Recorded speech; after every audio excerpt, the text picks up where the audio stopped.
Namaste, welcome everyone to Satsang this morning. And welcome all who are joining us via broadcasting. As I said, there are many people who are waking up and others staying away from bed in order to be in real time with us here in Rishikesh. So, very big welcome for everyone, and let's see how things unfold. I am just being reminded that there are some letters coming in also, and I will take some few moments at some point just to look at them. So, somebody here has come?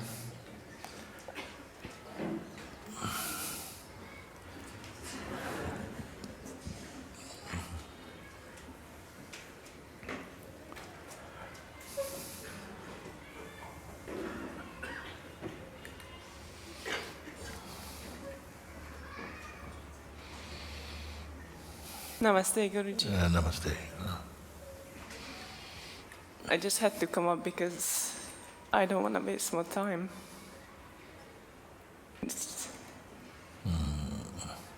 This fire is burning inside, and Yes. The fact that the fire is burning inside, grace is already operating in you. Sometimes this fire, it comes and it is not understood correctly. Sometimes it can take the form of, we call it satsang flu, where you come but I say you're not sick, It's good. It is going to clear out forests of delusion and whatever is not in harmony, sometimes much more quickly than your mind thinking about what is good or bad can do. So even in this fire, you keep, thank you. Stay open, it's very good. when this fire is burning, there is no space left for anything. There's no question, no... Yes. It just burns everything.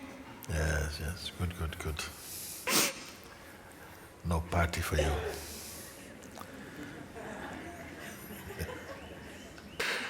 When the beings, they come to a certain point, sometimes people come to a certain point of seeing a kind of clarity, flowers in them, and they come to a stage or a state just like you, and then I tell them, now you go home, you get into your sleeping bag, zip yourself in, and marinate in God's oven. You're like a jacket potato. It feels like that. You see? And then you come out when something calls you to come out. Now, I don't mean you should not attend satsang. You can be baking here also. And satsang is very good. Then if something comes and it feels, I need to ask this, to clarify this, by all means you can come, put your hand up. So you don't have to, just put your potato hand up and say, oh, you come, okay, yes. I need a bit of butter, Mooji.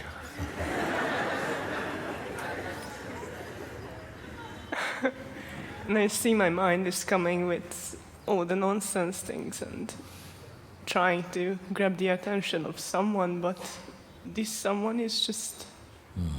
I cannot find it, or it's not there as it was before. It's just the mind speaking, and... Yes. Don't pay attention to that now. Mind is looking to steal something, but the mind is like thieves in an empty house.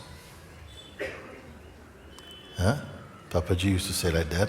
Now it is like thieves in an empty house, fishing in the Dead Sea. Nothing there for them. So if he's in that empty house, then it's okay. He can't steal the house, so we look at nothing. So you don't have to worry if they're there. If it comes, you ignore it. You only have space only for the fire, loving fire, beautiful fire, thank you fire. It brought the mind is not your business now.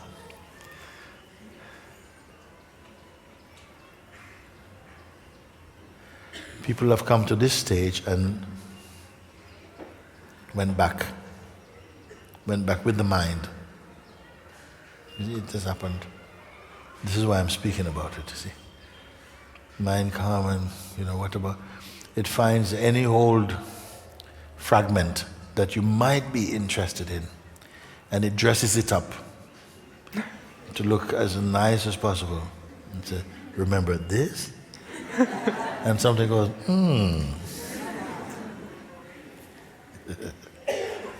So, be done with it. You will go through this period, this phase, for some time, short time, and it might be very quick. It's gone.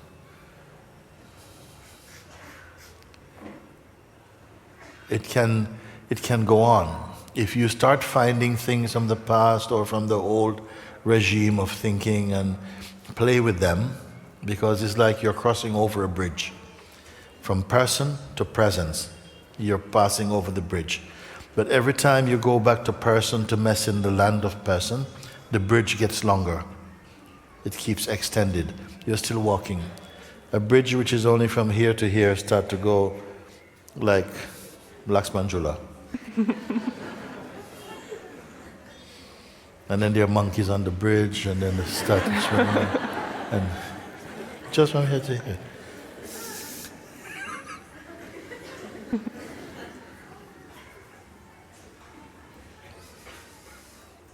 I try to remember questions I had, but there is nothing. It's okay. It's okay. Now only marinating. People who are cooking, they know this term marinate. You just marinate in your own juices, in the juices of consciousness. Little potato marinating in.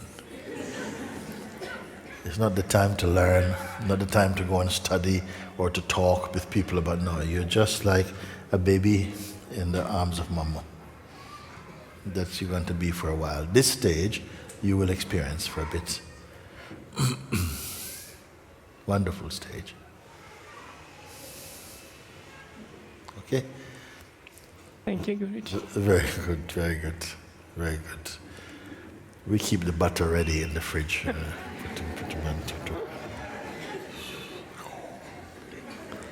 Bit of salt, black pepper. Who is coming? You? You will come. First this one come. No, this one.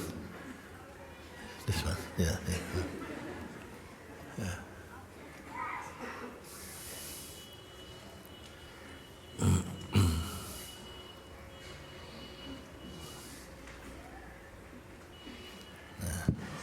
Very good.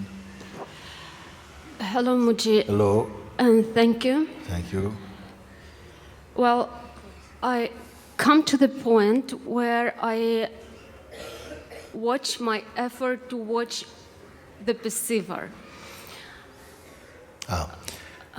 Yeah, she's come to a point where she's watching her efforts to watch or to find the perceiver. And here where I stop. And this is where you stop. Yeah. Also, you watch stop. Yeah, and I also watch stop, and I also watch the dialect, which starts when something here starts expanding and great love comes and great quietness and silence, and there is a dialogue, well, that's it. No, that's not it. And that is this is also what I watched. watch. Yeah. That is also seen. Yeah, and I watch it, and Yes. that's Watch is good. Involvement, no. Watch is good. Involvement, not.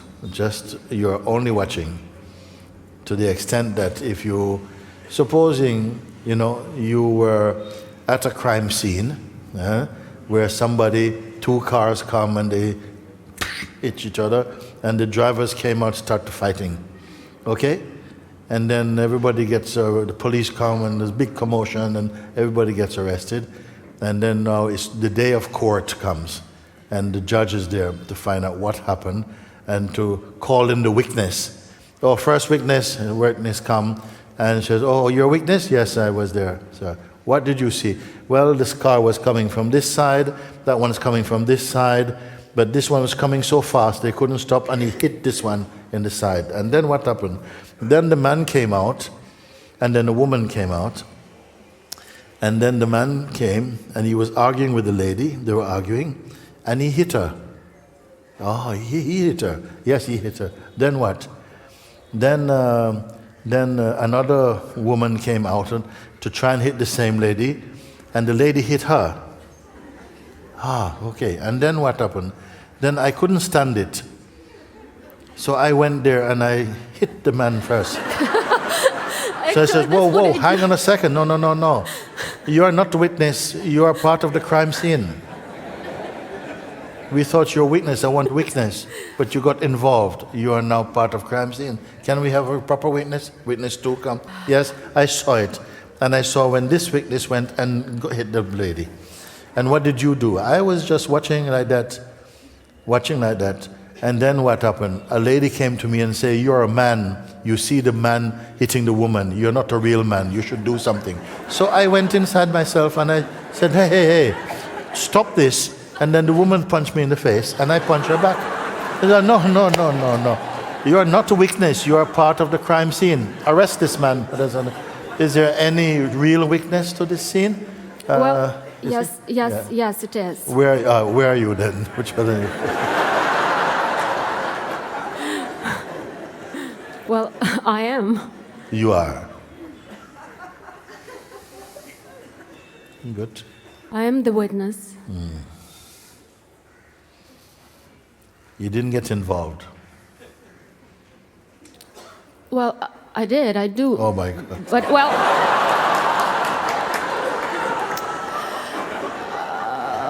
You're not the witness anymore. You got involved. No. I mean, in the situations which I described, I sometimes got involved, but I am still a witness.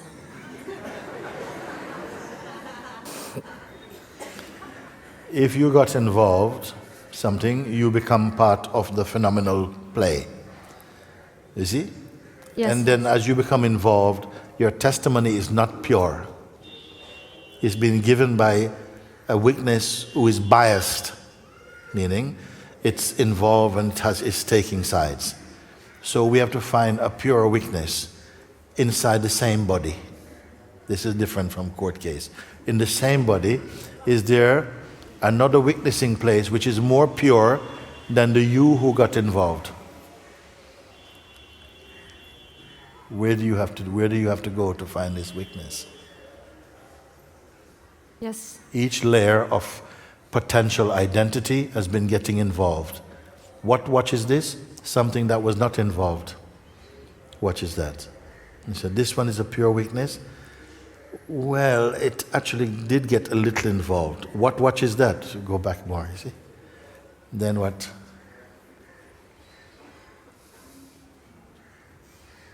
The one that is only watching stays untouched, unpolluted by it.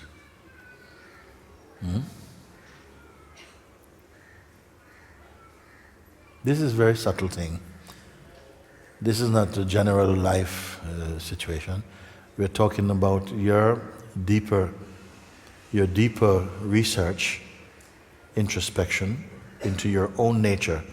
Something that each human being will find out at some point or other. Whether you are a bhakta or jnani or kama yogi, you're going to come to some clarity about who you are in this, in the purest sense. In the purest sense, I say observe, because each place that you got involved You see, you became confused. You became stuck. Only that pure place of witnessing can confirm, but nothing is happening really. It's like the mind is making all these things up. I was thinking it is me. I'm watching the players acting and seeing that they are creating the story all by themselves over there. Am I watching a story? I'm watching what can be a story, but I'm impartial. I can take it or leave it. I'm not involved in it at all.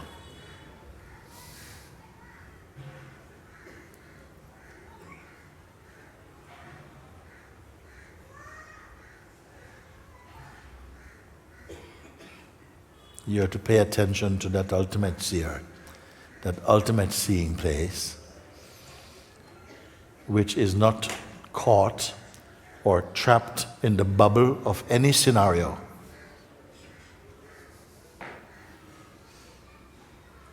It is not the actor or the acting. It is simply observing is taking place. You know, you must come to that final, ultimate, quintessential point. And then somehow you can again feel your dynamic sense of self and its activities. But now things will change, because you will see that the dynamic self, the sense of the personal self, is like an invisible umbilical cord that connects it to the Absolute. And it is one, in a sense. The dynamic side is more the side that belongs to time and duration and change and transformation and life and death. It will go through those. But the source will remain untouched. This is the fundamental seeing, you see. You're both, but one is your temporal aspect, your temporary aspect. Are we understanding this? We have life, we have family, we have job and so on. But for the most part, most human beings imagine, this is all I am. You see? But you are not separate from the source. In fact, the truest in you is the source. The rest will fall away at some point, because it is the product of time and it exists in time. But the source is beyond time, it is timeless. It is the source that generates the joy and the peace and the love is coming, the fragrance from the source. When it touches that first surface, you see, then joy is felt, and the person develops, a strong attraction towards presence. He wants to, where does that smell come from? I have to find. And the more it finds, the more its personal sense is falling away. Like a meteorite falling towards the earth and disappears before it touches the earth.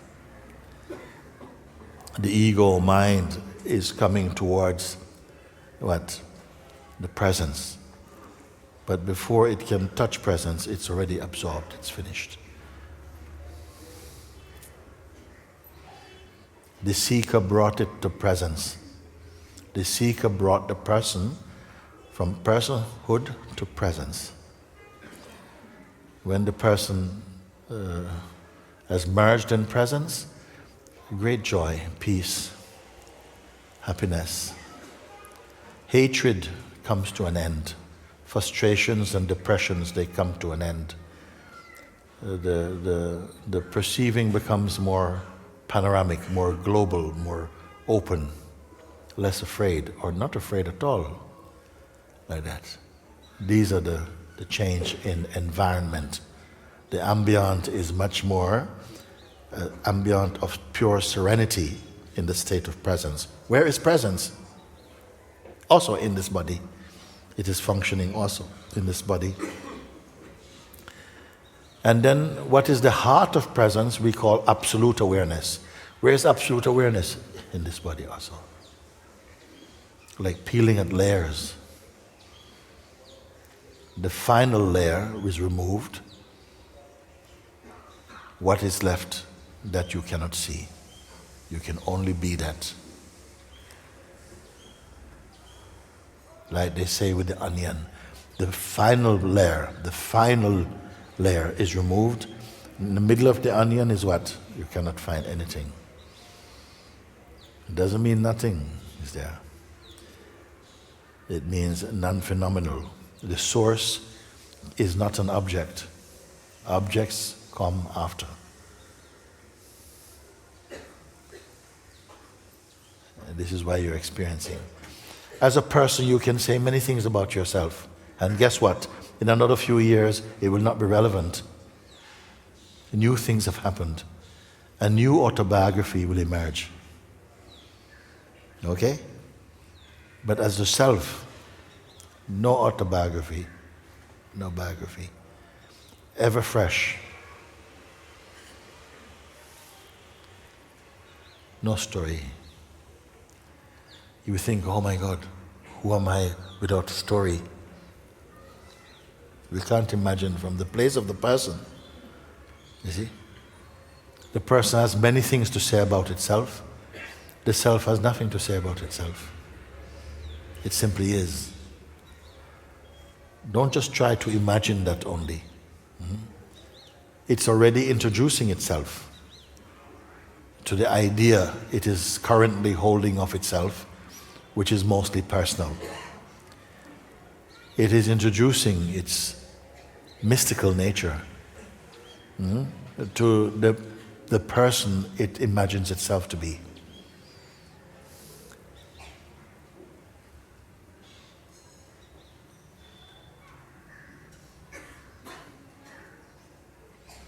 So you say you came to that place and you watched all that activity going on, but you are still only the witness of it. Any further than that you have gone? Or this is where you say you stopped here, or what?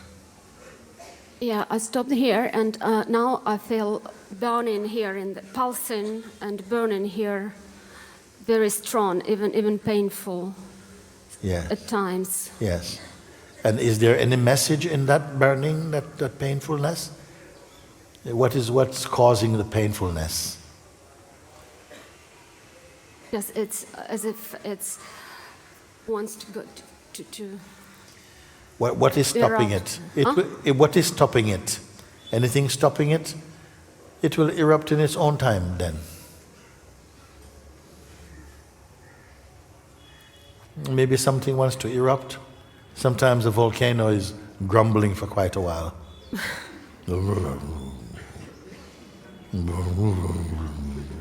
I wish it happened now. You want it to happen now? That volcano, even if it happened now, you'll be here to watch it. If it is a volcano, lava is coming out of your mouth. You will still be watching, say, this is really very hot, more hot. But still, it will only be a phenomenon. This I want you to understand, you see? Even if that happens, something feels like it wants to burst out. Then, yeah, you're waiting for an event. This eruption of that volcano, which you imagine is a volcano of freedom, but you are already free. Freedom does not need to announce itself with such an outrageous expression. It can do, but I don't think this is what it's doing now. If something feels it wants to come out, we will see what it is. We will see. It will come out. Sometimes you're expecting, and one lady told me, I feel like I have a whale inside me. She told me like this, young girl, I feel I have a whale. Like a whale. You know what a whale is? That's a very big thing. I feel like I got a whale. I said, go. Huh? It's not a whale. tadpole come out. He said, I feel I'm going to split open and then this whale is going to come. No, tadpole. Huh? So don't expect that this feeling is going to deliver awakening necessarily. You are already here watching it. That which is watching it, you must make clear what that is. Is it a person? Or you cannot say what it is. What is it? From where the watching itself is seen.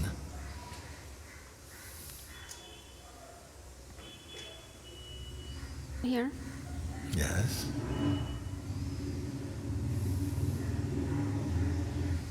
That is watched. However subtle you can go.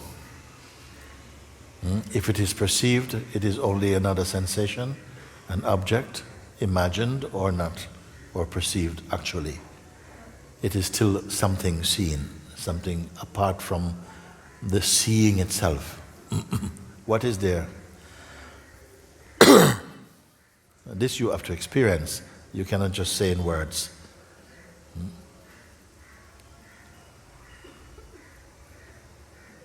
Everything that arises now for you, it is detected instantly without any effort. If it's a cough, a sneeze, a suppressed sneeze, a subtle feeling, little blue light coming up, whatever, and it's only something perceived. It has a beginning and has an end. Don't be watching that. Don't be waiting for that to deliver awakening. This is just mind. More than this, greater than this, is that in which even the seeing is seen.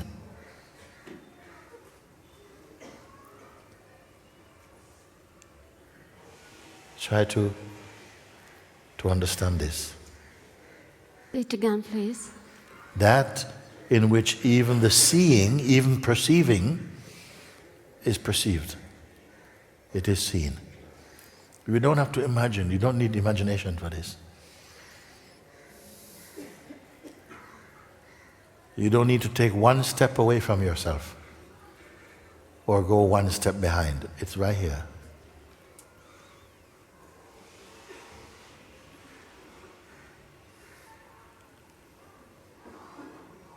Don't try imagine. Imagination, mind, thought, construction again. Not true.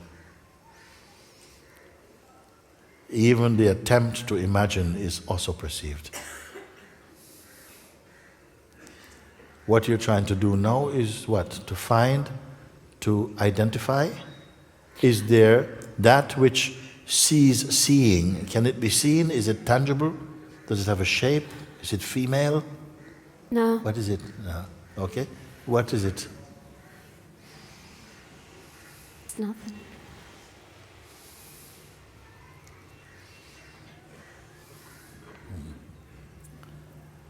It's no thing.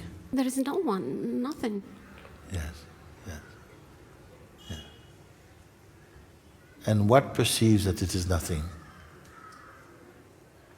It's just the feeling.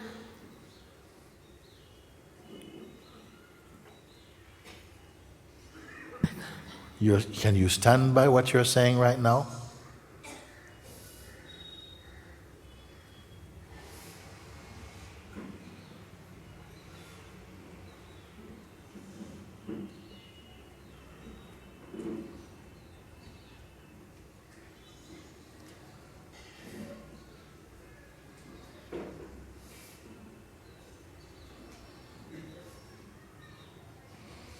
Either what we are seeing now is true or not true.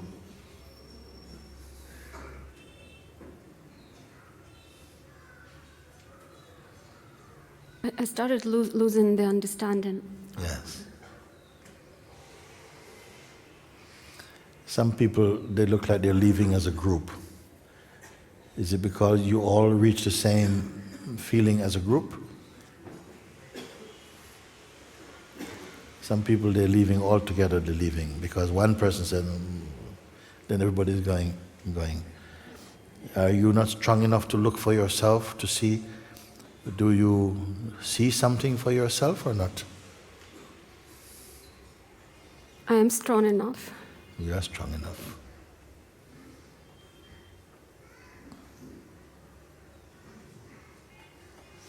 Ask again, please. Yes.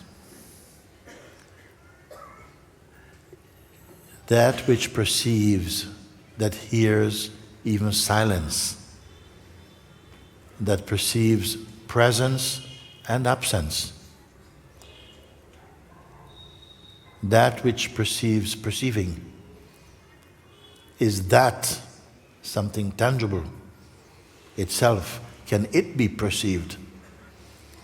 Behind the perceiving, is there somebody perceiving, some entity? Like at the end of the yellow brick road, finally, some little guy. I am the great seer. Oh, it's you. But you're greater than me because you can see me and everybody else. But now you're seeing this one. It is not tangible. Not tangible. What has the power to know that that is not tangible? I feel it. Yes. It alone can know itself. It alone can recognize itself. A non-phenomenal recognition.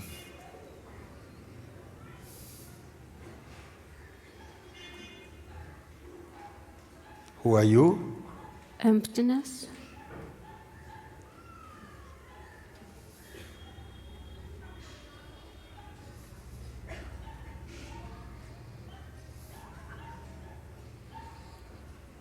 Can you bear that?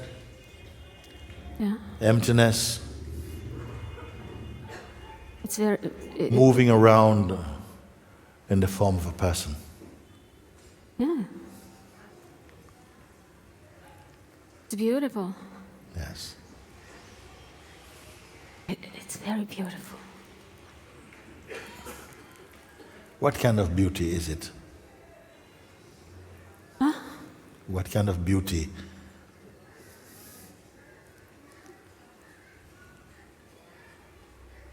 I'm sorry, I didn't get you. You say it's beautiful, it's very beautiful. It feels very beautiful. Yes. Does it look beautiful? Oh no. It looks nothing. And so, who are you? I'm nothing.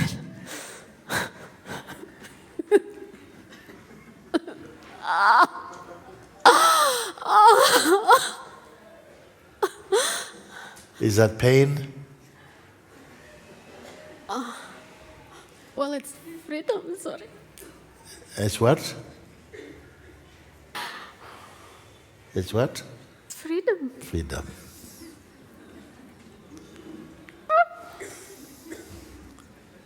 It's freedom.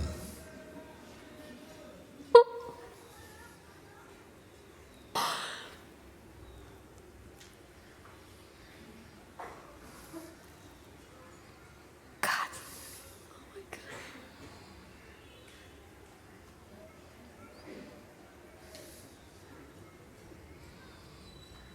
You've just given birth to yourself. That's freedom. Freedom.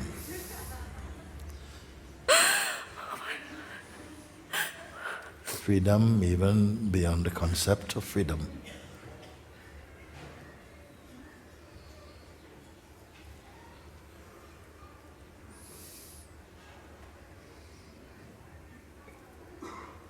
What does the mind have to say about this?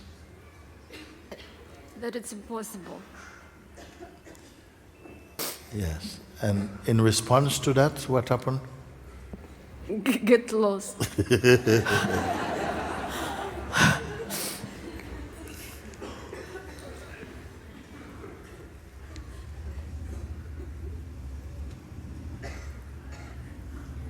Very good. I'm so happy. Thank you very much. I can't believe it. Yes, yes.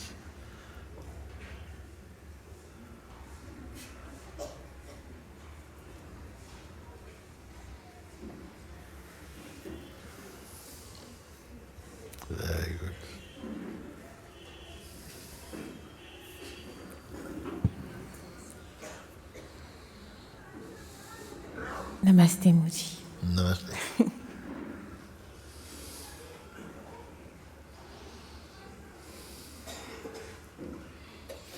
All these people who have to leave now, they leave quickly and they go out. I want only people here who have come for freedom. And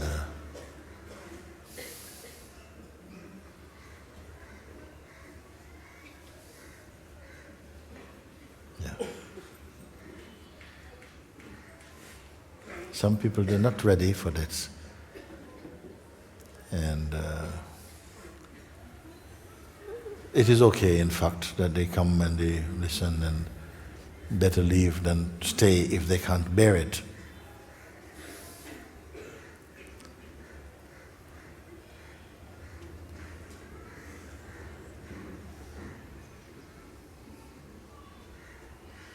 Okay, you go now. They're gone.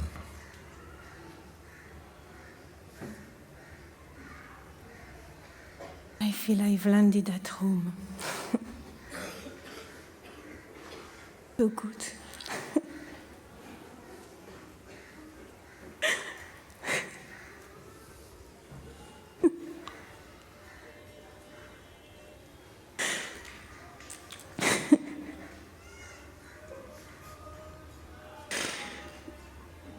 I feel like crying and laughing at the same time.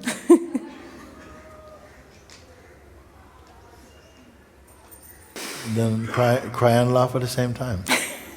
You don't have to announce it. Huh? I feel like crying and laughing at the same time. No, cry and laugh at the same time.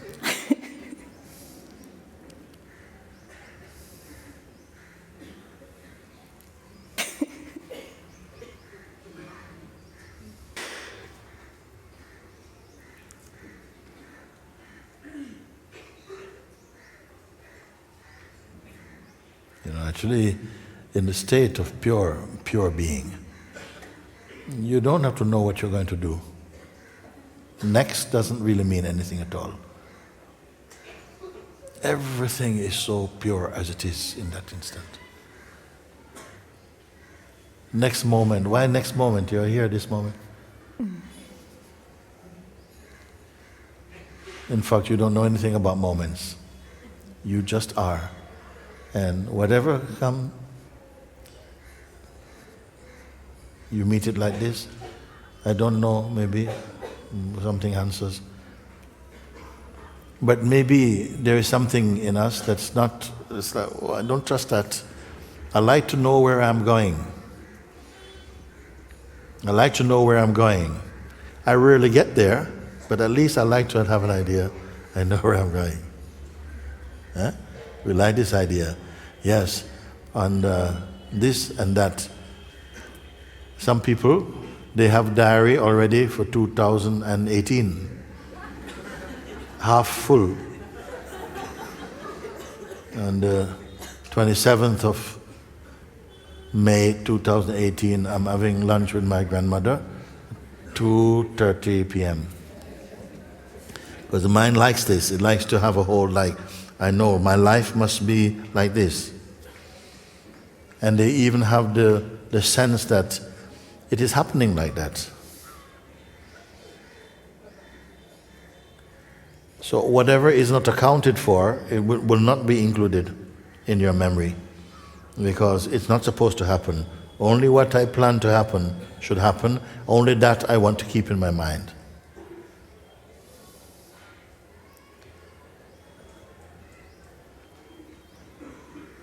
And that's, maybe some people will say, well done, well done. What focus. What amazing focus. This is a man of his word.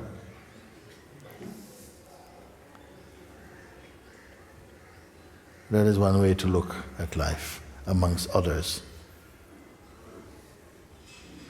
But here, you're discovering you are life and alive.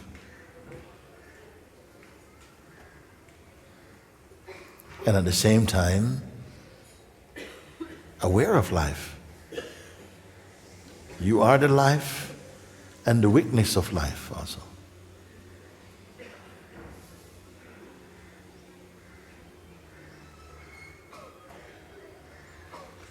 in you is an unimaginable joy. A peace which they say surpasses understanding. You can't understand.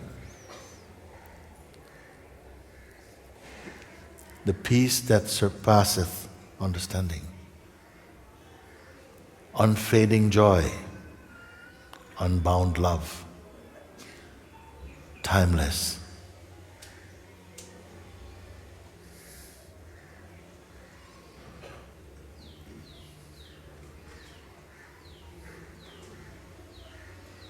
It cannot be purchased.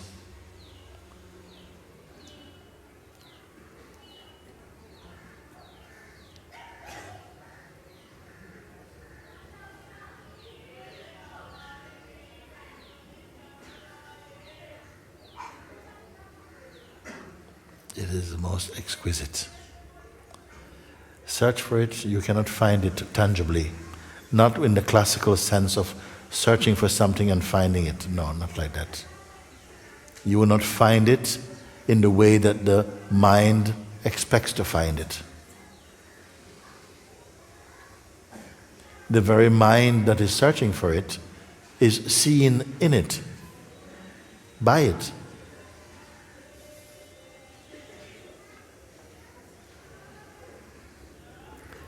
It is like a character inside a book is making a pilgrimage to see if he can meet the author. I know there must be an author. I have a sense where I'll find him. I will go walking.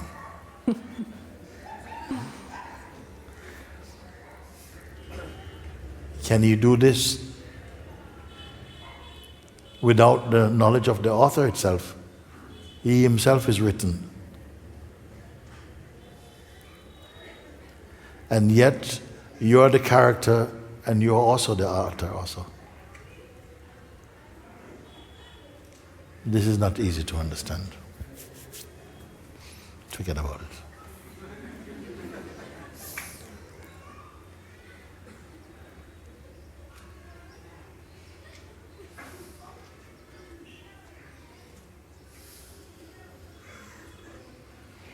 You're inside the author and the author is inside you. Still, forget about it.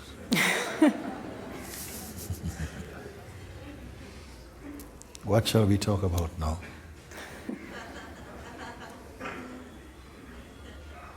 We will still have to talk because until it is understood in the heart, until it is awakened inside, until it is recognized by you, the talking will continue, the looking will continue, the discovering will continue. And life should be becoming more and more beautiful. Each day should be your best day. Shouldn't it? Shouldn't every day be, you say, my best day yet? And some people wake up and they go, oh, not again, no. Another day.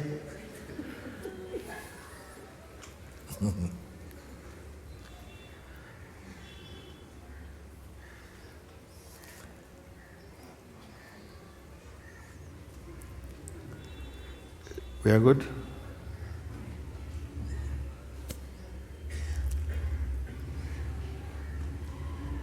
Thank you. Somebody no.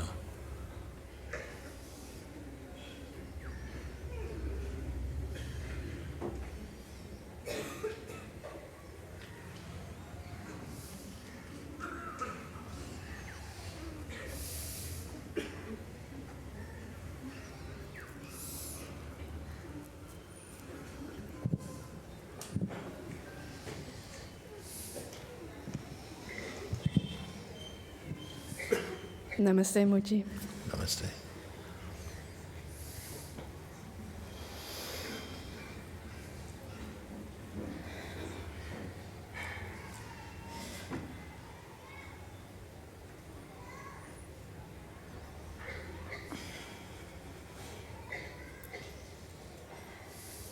A little bit more than a year ago, the doctors told me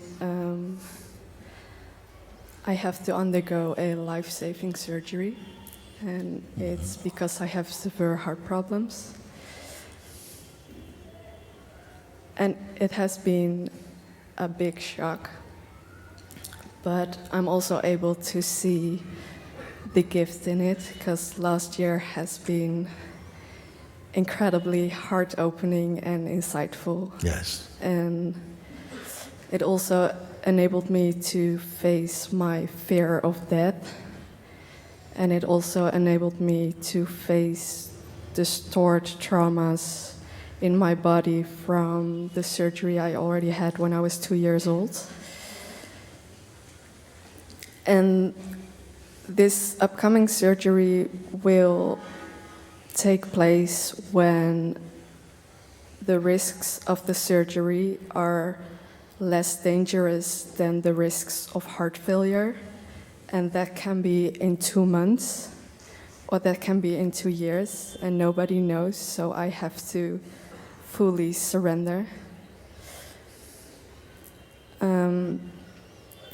But in this present moment, although I'm shaking up because I'm nervous, but in this present moment, I am and I feel totally fine, and my body is working well. Yes. And I can observe how I used to and how I still am identified with this story. And my question is that considering the fact that I'm in the middle of this process, and especially considering the fact that I literally carry this within my body, how can I let go of the identification with this story?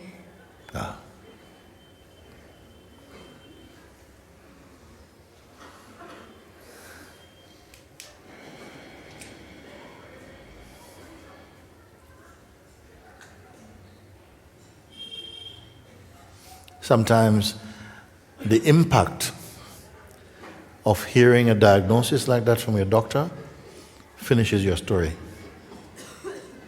Yeah? For some people, the impact of hearing a certain news like this and all their concerns about is finished. It's finished. All what has been good for many people is that it cuts the mind somewhere. The mind can't be thinking now of life insurance and going on that big holiday and doing this thing and people who owe you money, and the last time you saw your all these little arguments that you have had and stuff, everything is cut. You don't have time for that. Suddenly you've grown up in an instant.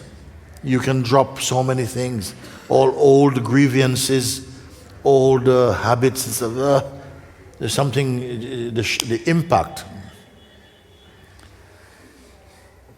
They say that death is one of God's great ideas, because it so terrifies the living beings that it compels them to search for that which is imperishable. Or it can, because the fear of such a finality, it's too strong for many people. It compels them to search for something that is imperishable. And sometimes for some people it's the beginning of their spiritual life. Some people start to live when they hear that they may be dying. See? Why? Because before that the mind has got lots of avoidance, lots of things. We're going to do this, we can wait, first I'm going to wait until the children grow up and they go to school, And then I will start to look more seriously into this spiritual thing you're talking about. Okay? Then they grow up and they go to school. Then they have to wait until they go to university. Then they go to university and it's time for when they get married, I can separate from, So mine has a lot of postponement stories. But in the impact of something that looks like this could be the end of a sort of existence, something feels, whoa, there's no room to play with this so much. So it introduces you to the now of your life. And in the now of your life, that's only where your life is anyway. It's not in you. Has anybody ever experienced the future? You're always in the now. But the attention is going there, projecting through fantasy. And for a while we enjoy that also, because that's consciousness is doing it, and it's another kind of enjoyment. But this brings you the shock of the presence, and the fullness of presence, the fullness of now. So, still, some little stories come up, and maybe habits. I don't know what stories you're talking about. Is there? Well, actually, especially the story that I have severe heart problems. And when you just said to the other lady, there is no next moment, I really felt that, and that gives me a sense of peace. Yeah. Like, okay, this is not going on right now, this is going on right now. But I feel when I totally get into these present moments, I drop into my body, and there I always have to face my heart, and that always comes with the story, oh, your heart has problems.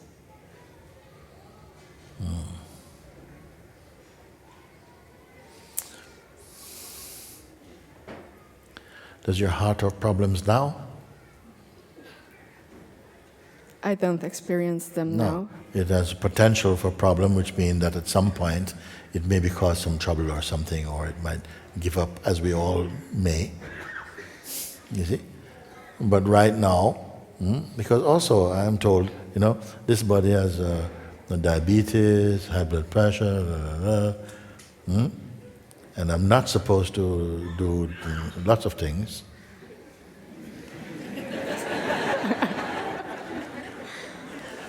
But, okay. So I don't think about diabetes and stuff like that. Sometimes when the body is feeling a certain way, it's like a sign, okay, enough for that for now, and maybe something. Each one will attend to it as they feel. For some people, they can't stop thinking about it, and for others, they forget about it. We don't know, depending upon your temperament and the strength of your urge is for freedom.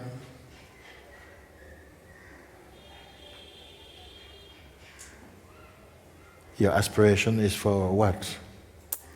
For freedom. For freedom. Yes.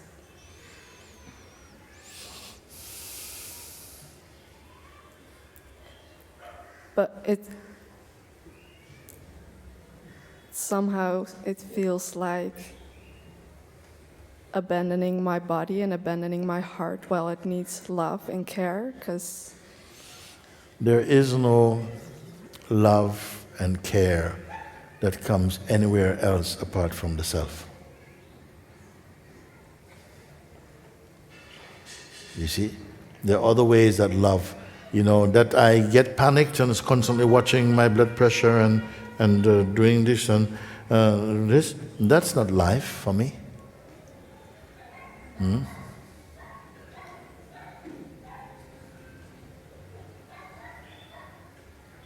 And yet, I can still take care of some things.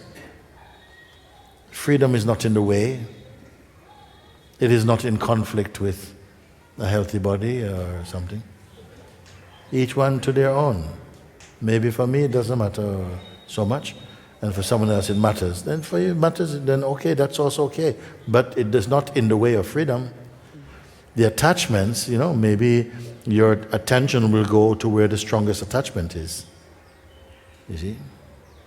But you say freedom. Yeah, I say freedom. I think I'm quite attached to the story, actually. The story of the body which is not doing so well. Yeah, that I have heart problems. Yes. You like it? No. Why you want to be attached to something you don't like? I used to like it, but yeah. Because some people, at least they like something. There was a man, I hear a man, on his deathbed, he's a businessman and likes, he's always loved counting money, loves money. He said on his deathbed, he sold his watch to his best friend, and made a profit. He was very happy. You see. Each person have their own tendency. Maybe and what? Maybe it makes him very happy. He leaves very happy. It doesn't matter. He's never going to spend that money. But maybe it's the deal, the feeling like, wow, I did it again. And maybe that's a nice feeling. We don't know. But you say, yes, they attach the story,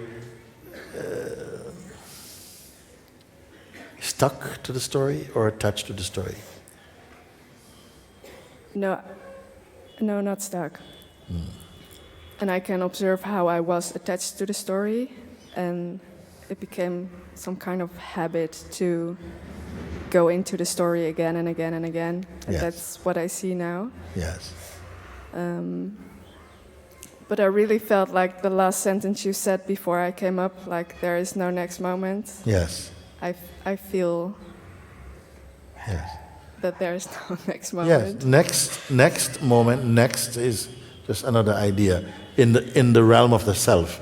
For the person who is in time, next is always the next idea, the next thing, fun thing to do, the next relationship to have. I was telling the other day one song I heard. One girl is singing, and she was looking at some guy, and she said in the song, "You look like you're going to be my next mistake." I said, wow, I mean, like, so you want to make that mistake?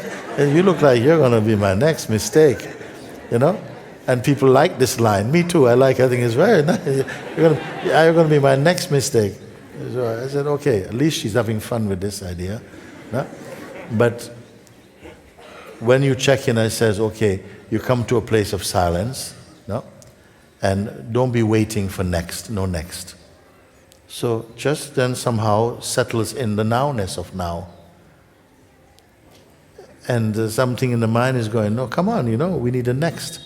Because a lot of us are living on next. While we're having breakfast, we're thinking, what's for lunch? You're eating lunch, what's for dinner later? Because habits can be like this. And this habit makes us postpone what is belonging to now. So later, we can do later. So I feel, as I clearly hear from you, that in some ways, this thing that's happened for you has been a bit of a blessing in some way. It brought your life to pay attention to what really is important. Yes. So is the story important? To the extent that you say, I'm attached to the story. No, it's not important anymore. And it doesn't mean that you will not take care of the things you need to take. Suppose you have to take some tablets every day or something. You still take your tablets. There's enough care. You don't have to fall into worshipping the body, but you take care of it, no? And you put your attention to really try and understand what is being pointed here. Maybe you must be feeling something from what is being pointed here. That we're not just making things up. It's not a fantasy trip. That actually there is something that's referred to as awakening. It's coming out of the mischief of this personal mindset and coming into a field of harmony. And not only this, there is a deep mystical reassurance in you, not even a reassurance, a proof that you are endless. A proof, not belief even. You know, you come to know, even without studying, simply by somehow the mind, the person sort of merges into the deeper self. And this is the place, this is a source of knowing, of knowledge. You come to know that you are that which is watching all beginnings, all duration, all sense of endings are watched in you. But from the person cannot see this. So that capacity remains undiscovered.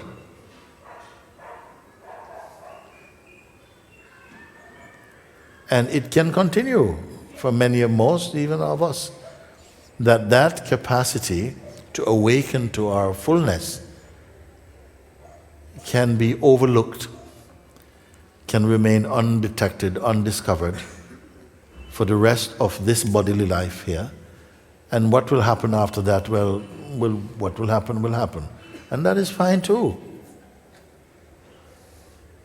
If it's fine with you.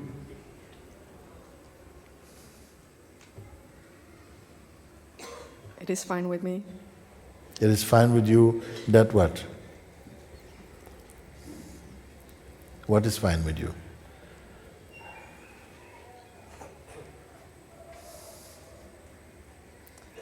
Either whichever way it turns out is fine with me, or that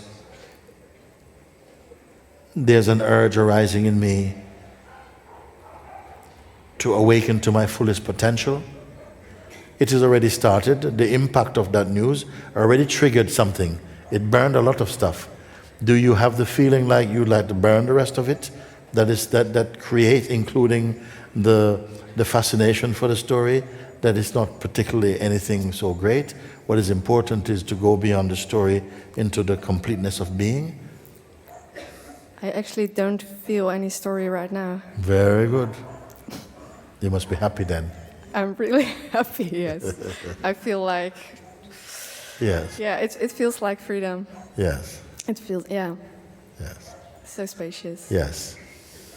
Yes. You have said it. It's so spacious, empty, not cluttered, not claustrophobic, empty.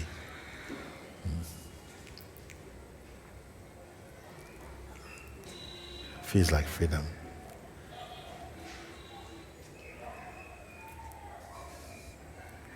Unoccupied, clear.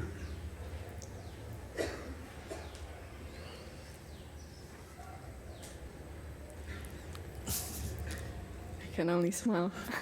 Yes. Very good. Thank you so much. Thank you. I see you in Portugal. Ah, very good. Now it's out in the universe. Let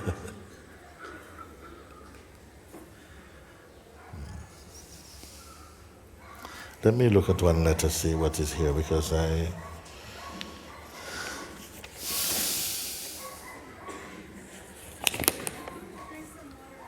Drink some water.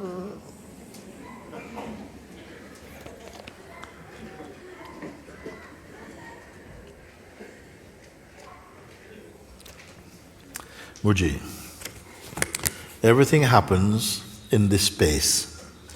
This world appears within me. The world is in me. You are in me. The mind and senses are in me. All the universe and beyond appear in this space. This space is me. I know with direct intuition that even after the passing of the body, this space will remain as it is. In fact, Birth and death takes place within this space. Dreaming and sleeping takes place in this space. And this space has no name, no qualities. You cannot pinpoint it. Pinpointing happens in it. This space that has no boundaries, no definition, no form, but yet it is always here. Here could not exist without it. You know this because I found this out because of you. I always wanted to meet you briefly and thank you in person, but currently my budget and life do not permit. If ever asked, I want to tell people Mooji is my guru. I am not sure if I need to ask you, person, to make this genuine. So I am asking you in this letter. If your eyes see these words, thank you, Mooji. I have found eternity because of what you have been pointing to all this time. Mohan. Good letter or not?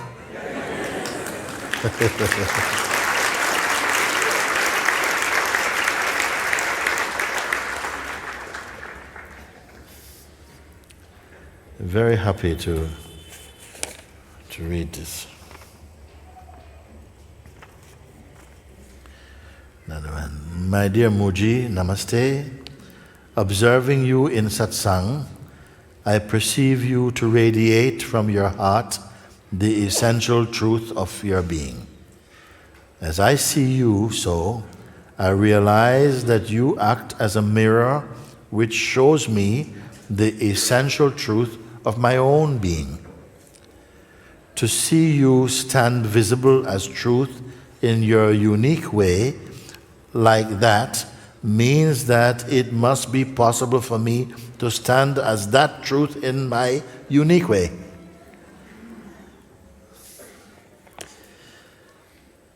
My sense is that I am unable to do that because I lost contact with my core truth.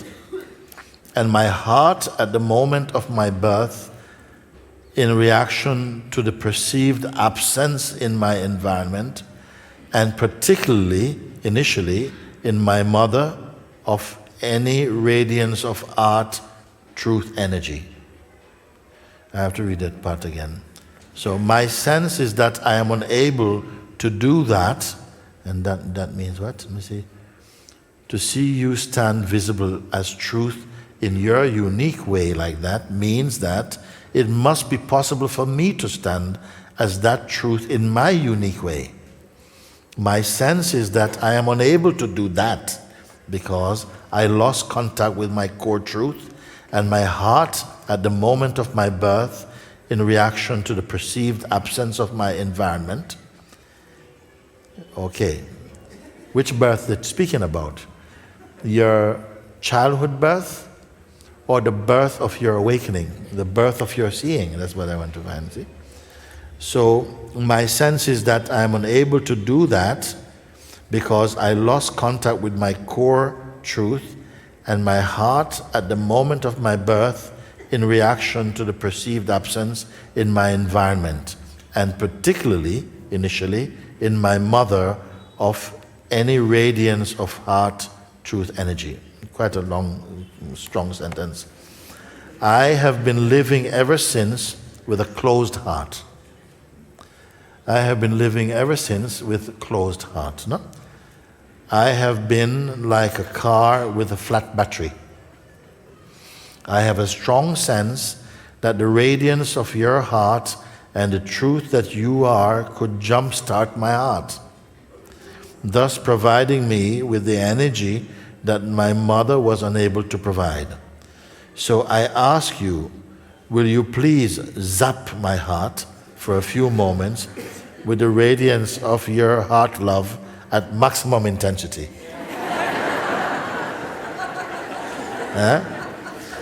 when my heart fires, I will zap you back. How wonderful it would be to stand with you in that. In love and beauty, Nick. Yeah?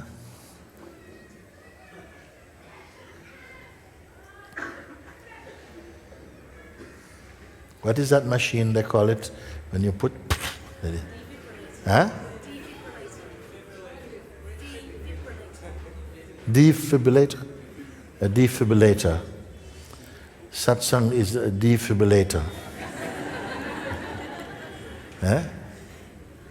Mouth-to-mouth resuscitator.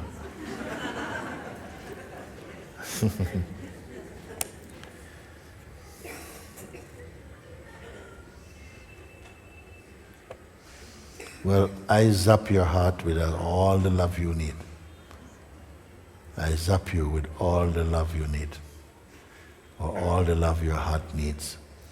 One thing I would like to tell you though, is that your real heart cannot close.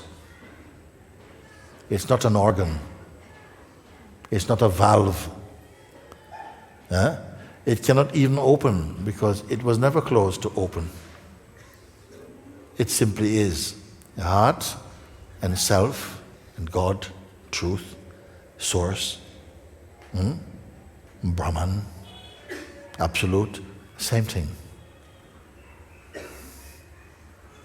What we say when you say my heart is closed, we are speaking more of heart as a kind of like an emotional center. Something might feel a bit closed, but it's just a sensation. And then the mind also comes and interprets it in the most negative way. Of course, we can experience that. I met some people, one girl, I remember now, she had some bad romances and so on.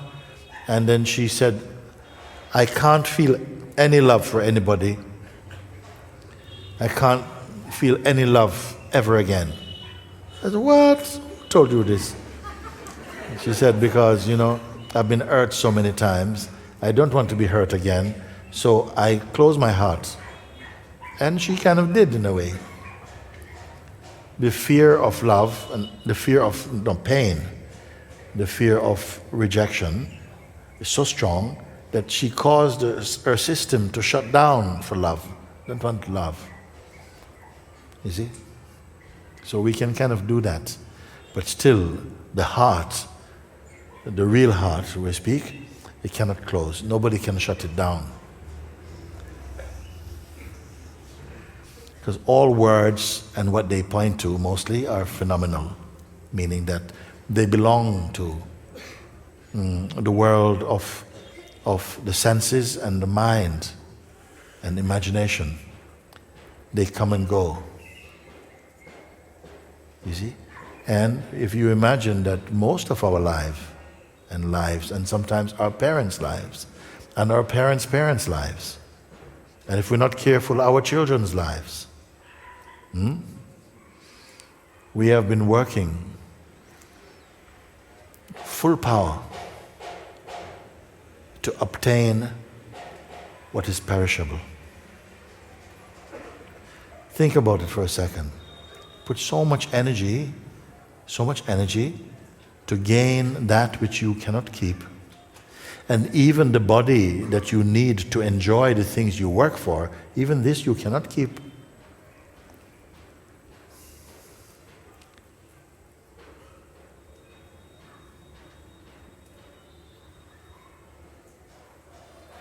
But there is something greater than all of that. You.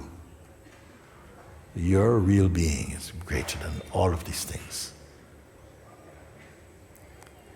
And I at least am here to find out with you, if you're open to it. To discover that, not as a nice idea, not as some sort of fantasy or trip, but to actually discover that unfading truth. That timeless existence. And how will you know if it is timeless? You will just know. Everything that you have studied, which you only have studied mentally, none of it will stay with you in a moment of real crisis. Mostly the things, unless you are a professional person and you train over, so it becomes a kind of conditioned reflex. But for the deeper things, if you simply just mechanically learn something, it will collapse under stress, except that which you have experienced inside your heart.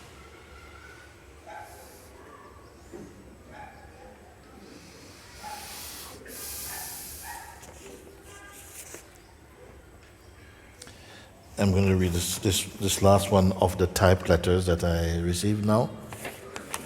Dear Mooji, I have difficulty with the difference between negative attachment to another person for whom I feel love and only love. Is love for another person attachment always? No, not necessarily attachment. And so much confusion happen around this. Because why? Because we love with weakness. If you're loving someone out of neediness, you will become attached. And if you feel any kind of rejection, it will be so painful. Because you're not loving from your strength. You're loving out of need. It's like a bit of an agreement or something. You see? So, of course, if you're loving always out of need, clinging, the one you love will not have any respect for you. Because it's like a burden. You need too much, you see? But love is different. Is love for another person attachment always? I've just answered. Because if I want to go without attachment, I cannot have experiences of human love with somebody. I cannot marry, etc., or live with anybody if I want to be the most perfect and be in the presence. I cannot experience human love with someone, not marry, etc., or live with anyone if I want to be most perfect and be in the presence. Why not? Why not? We imagine that somehow the realization of the self is some cold, dry state, like you are some stone Buddha or something. It's not who imagined this thing. And why can't you? Can you not have a family and be awake also? If you can have children, why not have husband or wife also? How could that get in the way? Nothing gets in the way of the realization of the self, except if you think it does, and you are living in such a way that you feel, I can't do without these things, and even when the truth is spoken, you're still grubbing around to find your little things. Then of course you're not ready for the freedom. You see? I have a friend who is magnetic with me, and I love him. I have a friend who is magnetic with me, and I love him.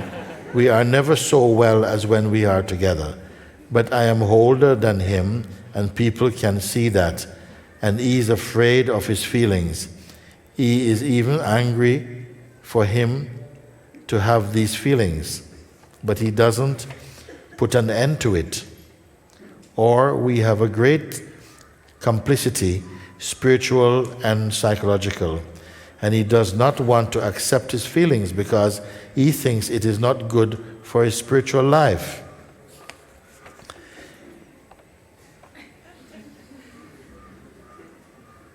But if he really loves you, he would really find it's good for his spiritual life also, no? If you really love someone, you know, who gives you the capacity to love? in this way. I'm not talking about needy. I'm saying to love, to have love, where it comes from. Does it not say that God is love and love is God also? But if it gets distorted with need, and need, then somehow it's going to develop some strangeness, some addiction or something, or some strangeness, you see. He thinks it is only attachment and he tries to escape, so he is not so happy, but he thinks he can escape his feelings like that. It is inextricable in French. What do you mean? You put inextricable in French in brackets. They are prejudgments, but he is in a great search, and if I understand, I could help him. Thank you if I may have some light with this. Sometimes some people, they are in a deep search for the truth, and for a while they are fighting against the normal human desires and so on, because they have a feeling that that's not good for me and it's going to take me away from my path, you see. And in some cases it is true. Maybe for this person right now, if they go in the direction of the passions and so on, they find that somehow they get lost in it, and then he's going to be angry that by falling in love with you or getting involved with you, he's lost his search, he's lost his chance for freedom. Then that's not going to be a good relationship. You see? However much you try to be, to be good for the person or whatever, they will still feel that, if it wasn't for you, maybe I would be. You see? They have to come into it. Something else is going on that I don't know here. You see? Either sometimes it's not you're not compatible. Maybe you're better as friends. Some people start out as friends, they should stay as friendships, but then they bring in a romantic side, and it sometimes puts a strain on the real friendship, which is much more valuable as a friendship than as partnership. Sometimes you are in a relationship and that relationship is not suitable for you, but you stay in it, and then it poisons your spontaneity and your depth, and you have to get out of it. Maybe, who can say? You get out of one relationship, another one is formed somehow. We cannot just put these things, one brush and paint everything. Each one so unique, you see.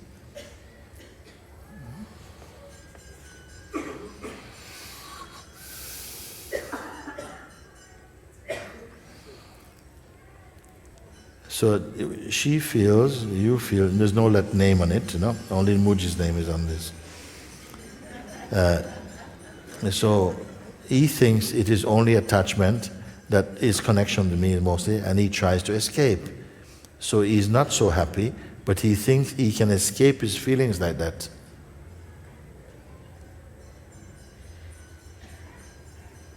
Yes, you can, if you move away from that feeling, and you make a choice, I don't want to get into that.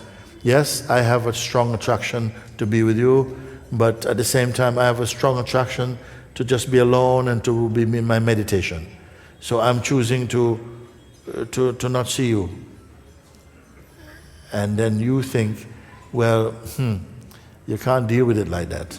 Well, maybe you can. Maybe you leave it and say, no, I made a higher choice, and then I see you meet later on, then you find that you are now married, you have 2 children, and he's a yogi somewhere. It could be like this. Why you can't deal with your feelings? Sometimes you're pressed with a certain choice that may feel very difficult. But something in your heart is guiding, No, I must go with this, and you let this thing go, and you're not going to really, really, really regret it unless you did it for selfish reasons, you see? And then you may think, wow, that was very selfish. I only acted selfishly, not wisely. You? Okay, come.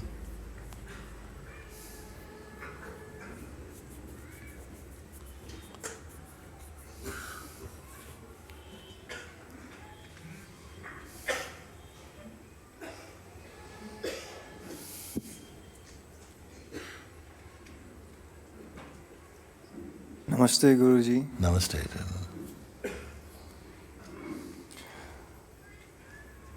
I have been following your pointings for the last 2 years. I want to expose something. Like when you say that leave everything, be alone, and I try on this thing on my own, I see that I am here, but something is making effort. Means there is, I don't know what it is, but it is making some effort to be silent, to be alone. But it is watched. So Let me catch it early. You say you've been following the pointings for nearly 2 years or over 2 years, and when I say something like leave everything, I'm talking about while you're in this exercise, leave everything. I'm not telling you leave your life and come and live in this place. No, I said while you're doing this exercise, which few human beings really do, you are to just not hold on to anything for a minute. And it is because you have not held on to anything, you can begin to see from the clarity of your emptiness what there is that is still playing inside, which you will not see clearly when everything is around making lots of noise. You see? So when you leave everything, then some things begin to emerge, and you can say, aha. But here you say, it's like a voice is saying that, look, you are this, or you're... Tell me what you said. Like projections start happening. Like I am dragged into some situations which are not here. Like you said, to confirm that you are here. But this confirmation doesn't happen. I go with... Well, you must be at least here to be perceiving those projections. You're watching from some place. Yes. Can you say, I'm watching from over there? No, you're watching from right where you are. It's common sense, simple thing. You're watching from where you are. But this doesn't go away. It's watching... Yeah, the things that are appearing, you say, they don't just go away. Yeah? Yeah, means it is replaced by another thought, another idea, and these are nonsense things. Okay. Means they are not very fundamental to me, but in the moment they have some attraction. Okay. I'm going to just wait for these people who are leaving to just leave, because it's a bit of a distraction. We're talking, people are walking out in the middle of satsang like this. Yes. So, okay. The things that you're looking at, you see, in your quiet, they seem to come one after the other. Well, they were coming one after the other anyway before. Yes. But now you can see clearly they keep coming one after the other, and that they are not making sense. These random thoughts are coming one after the other. Okay? Yes. But you're simply observing that. You're not getting involved in it. Or are you getting involved in it? Something is involved. Something is involved, and that is what? I wonder if you follow why I gave this exercise. Is for you to observe that all these things are coming, but there's something that remains constant and present, and that is your sense of being from where the watching happens. So don't report about, okay, this motor car is going now, or this thought about my house, and then insurance. No, those things, I'm not interested in them, and neither should you be. But some things come randomly, they make no real sense to you, but something may make sense to you. Yes. And those things, maybe attention goes to them. Yes. But I'm asking you, but even if attention goes to them, that is also perceivable. Yes. And just to pay attention to that which is not moving, it is not appearing and disappearing. Things are appearing and disappearing in it, but it is not appearing and disappearing. Have you confirmed that yet? When I try to look for that, You're looking from that, as that. If you're looking for that, we're not trying to look for the thing, which is, no, it's you. You are the one, you are the space that you're looking from.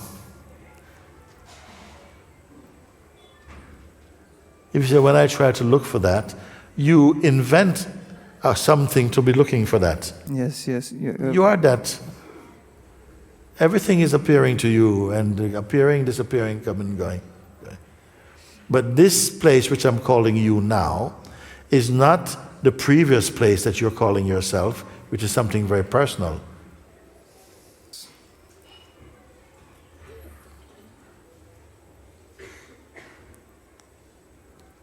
Is that clear? Mooji, yesterday you, at the end of the satsang, you said that I want to eat someone. But they have to be tasty. What should I do to become tasty? Follow my pointings. Make very tasty. Okay. And when I speak about this thing, you try and follow. Just as I'm speaking, you can follow. That is immediate sadhana, actually. As I'm speaking, is clear enough, I would think. Is it clear enough or not? Because people say to me, oh, Mooji, your teachings are so clear. They're so simple. They're so straightforward. And I said, well, if they're so simple, what's taking you so long to get them? Huh? Where's the bathroom, Mooji? It's just right there. Okay, boom, you go. No? And where is this thing? Where's the library? I don't think we have a library, but there's a bookshop right there. Go there. Yes. How can I find the self? Oh, right here, look. Oh, 2 years later. I get it intellectually, but I feel it is just like that. I feel it is just like that. You tell me what is so difficult then. Because people say all the time, you see, simple is so teaching so simple. I'm not speaking about the different levels of consciousness and super consciousness and super duper consciousness and then all these layers on things, and you must meditate in a cave with no clothes and stuff. And no, I said, look, it's simple right here, before you go to lunch. You can get it. I said, yeah, it's so simple, Mooji. It's so simple. It's fantastic. Then why is it taking so long? Please tell me, why is it taking so long then, if it's so simple? And then, even my question, why it takes so long, then I want to hear your response. Because, I'll start the sentence for you. Because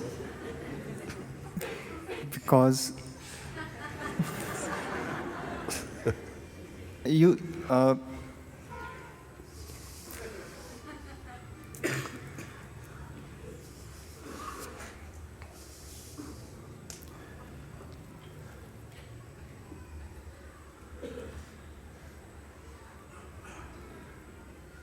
I don't know, Mooji.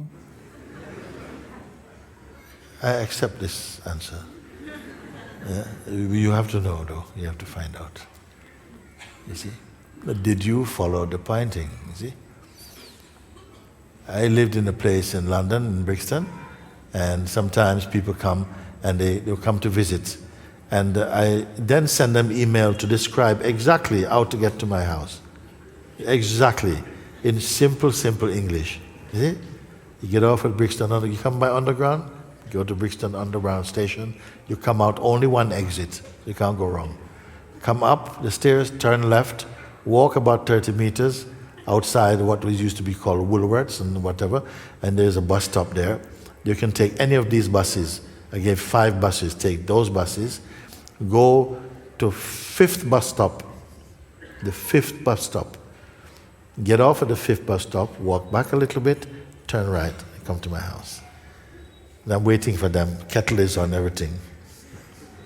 1 hour later, which should take them 10 minutes. Hi, Mooji. Yeah, I can't find it. Where are you? They're in some town somewhere else. I said, how did you get there? Well, I was asking some man. I said, well, you have to ask any man. This man told you already how to come. I know where I live, okay? Yeah? I asked some man, where is Tulsil? He told me to get the number 2 bus. I never tell you to get number 2 bus. I know where the number 2 bus goes. It goes to where you are right now. I didn't. Why you listen to a stranger telling you to go to some place when I tell you how to come? So if you can't follow this simple instruction, how are you going to follow my advice to be free? This is what, you see? It's simple. I even draw a map and everything. They end up in another place, another town altogether. So how you get to this town? One man told me to get this bus. I said, but this man told you to get this bus. Yes, Mooji, but I wasn't sure, and I saw a man and asked him. He told me I'm at the wrong bus stop. But I told you, you're supposed to take this bus, why you don't take it? What to do? What should I do? I have the impression that my pointings are simple. Am I deluded? No, Mooji, you are very much right. Yeah. But what's the problem is that it doesn't happen on my will. Like someday I sit with your instruction, like find the perceiver, and after, say, suppose half an hour, 1 hour, when I'm deep in meditation, I feel very peaceful. Its personhood noise has gone. But it doesn't happen every day. Like every time I try to be there, but it doesn't happen on my will. Yes.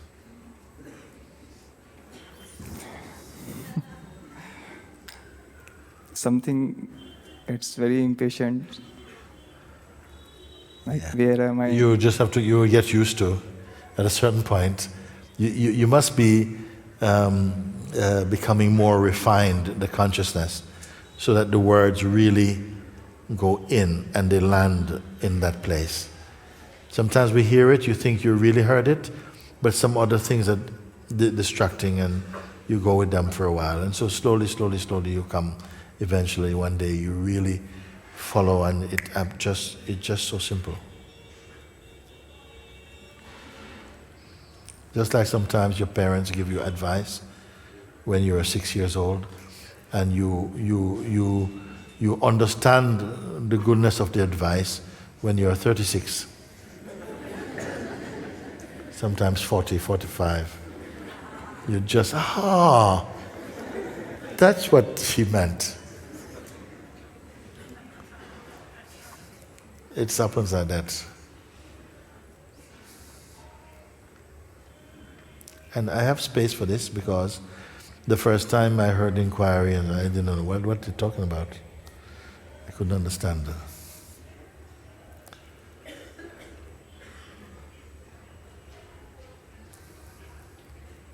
When I met Papaji, first time I saw about inquiry, I saw it in the book of Ramana Maharshi, and it freaked me out. I couldn't say, what is he talking about? My mind was not ready to work that way. So I put it down and I found instead the book of Sri Ramakrishna. That made more sense to me at the time. But when I came to India, I came here to Rishikesh. And it's by coming to Rishikesh that I came to meet Papaji. When I met Papaji, I suddenly understood much about the inquiry of Ramana. He didn't teach me, just somehow grace happened.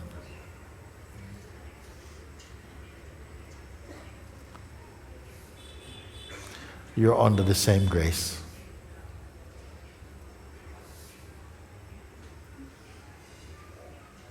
Sri Bhagwan's grace and Sri Punjaji's grace.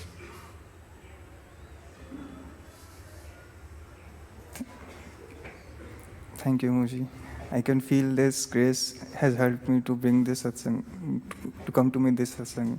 Yes. Thank you, Mooji. Thank you so much. Thank you.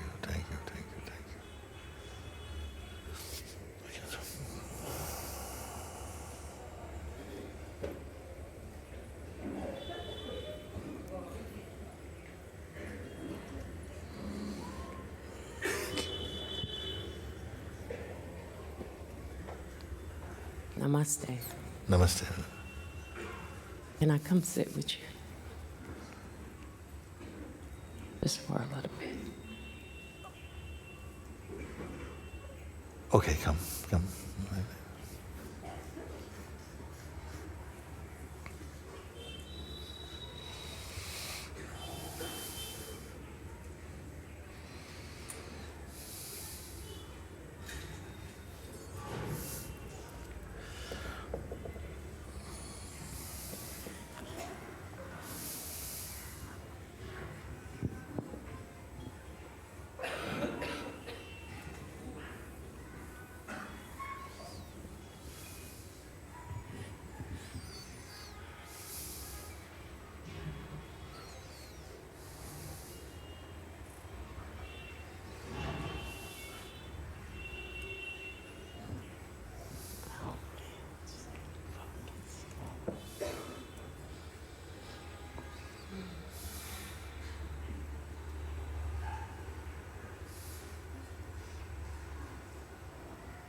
It's just best that I come home.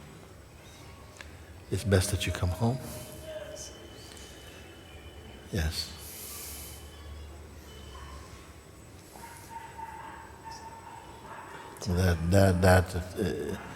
That is already wisdom.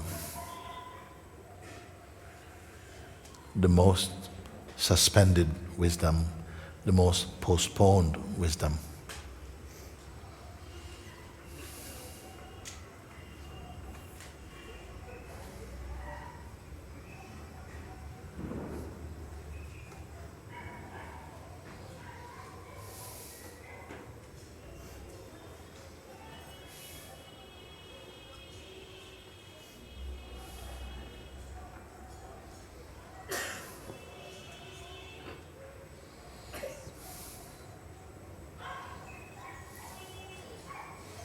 Where are you at the moment?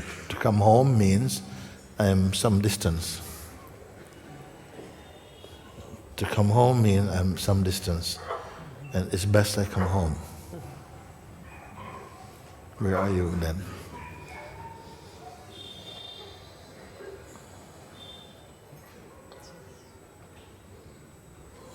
The person. In the person.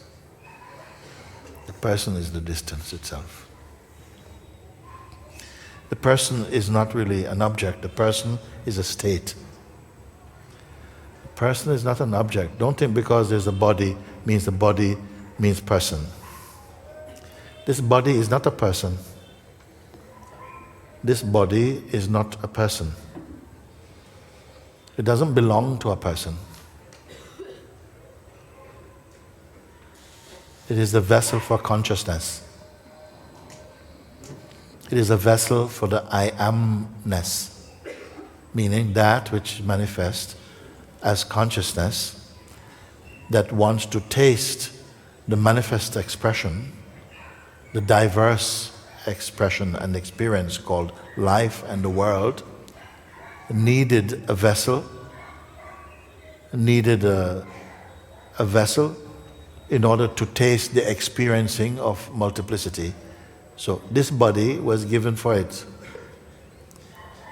And the one who is in it is called consciousness, calls I. I am. I exist. But this I exist became a person. You see? That is the fall from grace. Became a person. It is not an accident though. If it was an accident, some people would have not had the accident. But everybody had this thing. It is like, it is an intended mistake, so to speak, if you can call it something like that. So for a while the consciousness has to experience in the body, but in doing so, it became identified with the body, and the belief I am this body was formed very early in the life, the first expressions of this body in its infantile state. the belief I am the body was assisted by what the beings call parents. Society helps to put the imprint and to change the I amness, the I am, because everybody calls themselves I. I is your name actually. I is the name of all sentient being.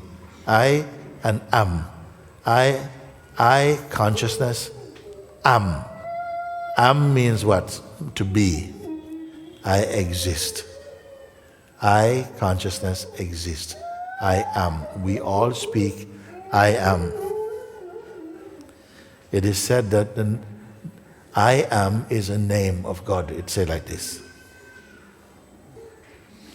So that I am, which is inside the body, got somehow converted to the form, I am this body, and then this body, the conditioning that arose where this body was placed, became the first impressions that were formed in the mind of that form. And so the belief, I am this person, then the person was formed.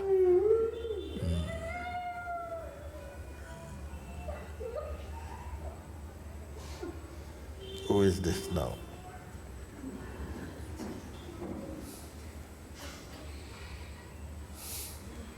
It is okay. So, I just have to break it down to show how the sense of the person came in.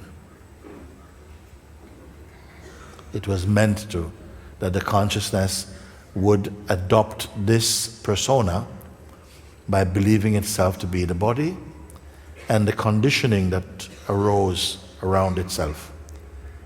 And it became male body was called a man, female body is called woman or girl or boy or whatever. No? That's how it started. So originally it was not person. In fact, originally it was not even presence.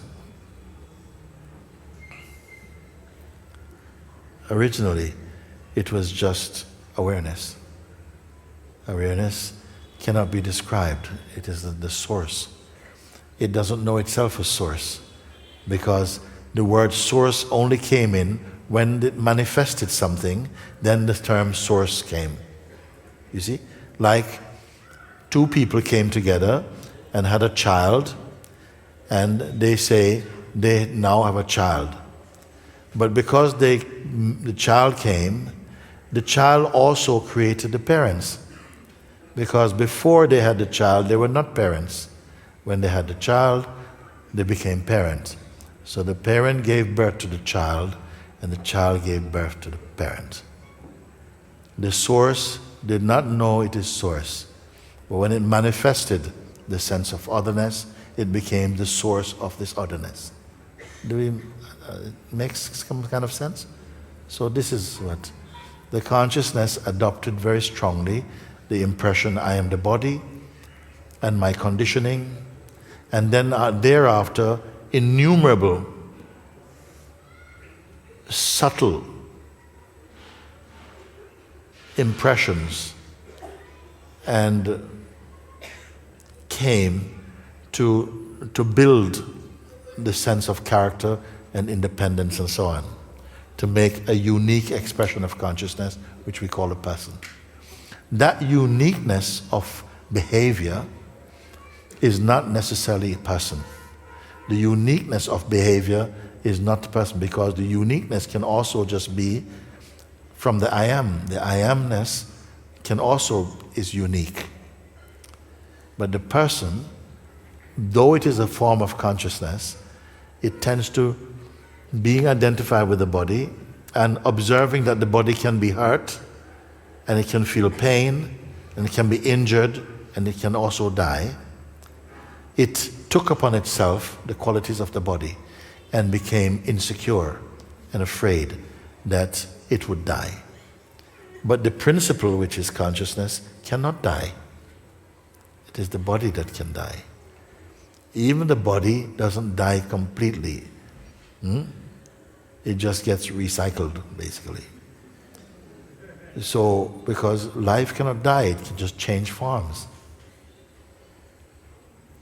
The person, a form of consciousness in a very contracted state. It believes in its autonomy, it believes, this is my life, I can do what I want with it. But each person is like a wave. And each wave might appear to be unique. But the movement of each wave has the total ocean behind it. It is not independent of the ocean. A wave cannot decide, I think I'm going to go over here. It cannot do that. It is a movement of the great ocean. So in our life is kind of like a wave also. It's going a certain way. But there's a capacity within this form of consciousness, we call a person. It is given a sense that it can determine many things. It has a will to do something or not to do something. But that will is also not totally true of a person. It's like if I write a book and I have 10 characters in the book and I gave them their characteristics and I gave some this kind of will to do this, and so my characters are behaving according to the capacity of free will that they were given to play. But actually they don't have any free will. They actually don't exist independent of me. In the same way, all this diverse manifestation of separate beings are just faces of God. They're all the same one. It is not easy to comprehend that at first. Something else has to happen. As you begin to taste the natural unicity of beingness, you'll become naturally convinced of what I'm saying. You'll just know it. So I don't want to teach this. But you say, I want to come home. Why you want to come home? There are so many things on this side of the eyes. There are so many things to entertain us. There's so many things in the amongst all the species on the planet. The human beings have most toys.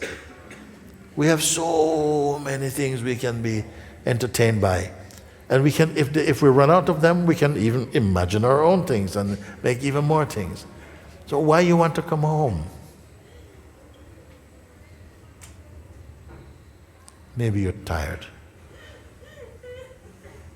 You know that some people are they're tired of experiencing also? Say, yeah, okay. But you haven't experienced everything. But I don't need to experience everything, man. I kind of know how it works. Not enough. After experiencing is what? Death. That also is experience. Because that also passes.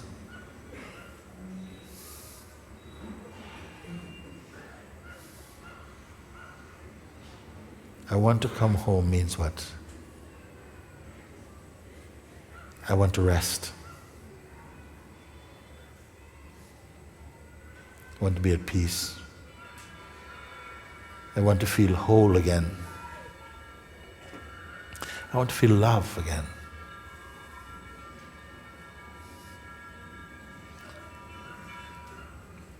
I'm tired of feeling separated from something that I intuitively know I should not be separated from this.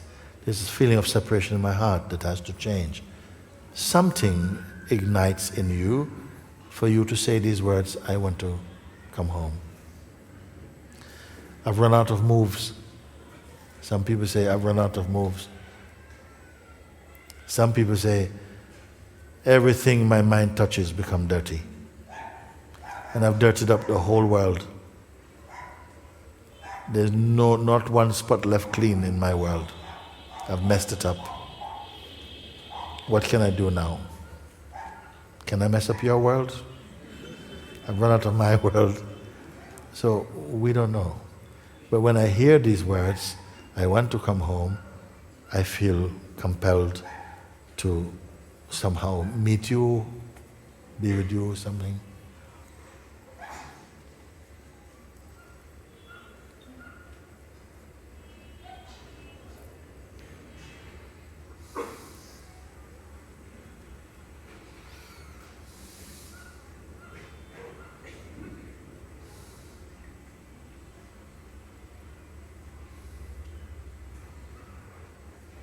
And where is home? Where is home?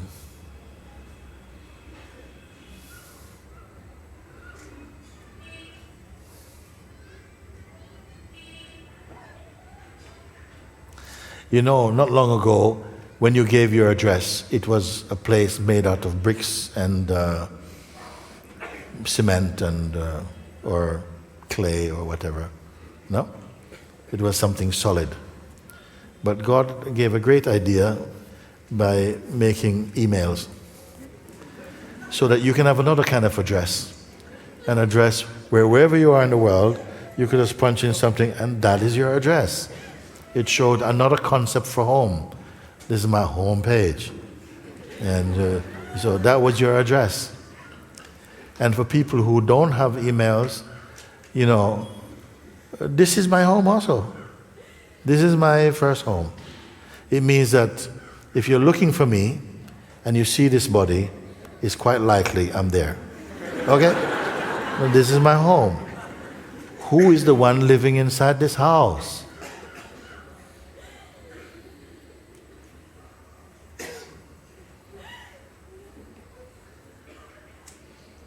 You can leave your brick house. You can give up your internet house. You can change. You can move from this house also.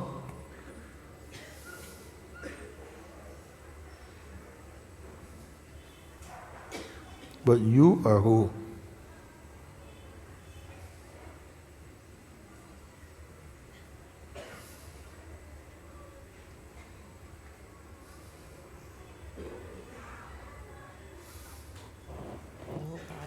Nobody. Nobody. Nobody. Would that be the same as no thing? You say, I'm nobody, okay? I'm nobody. Is it the same as no thing or just nobody? I'm nobody. I'm no thing.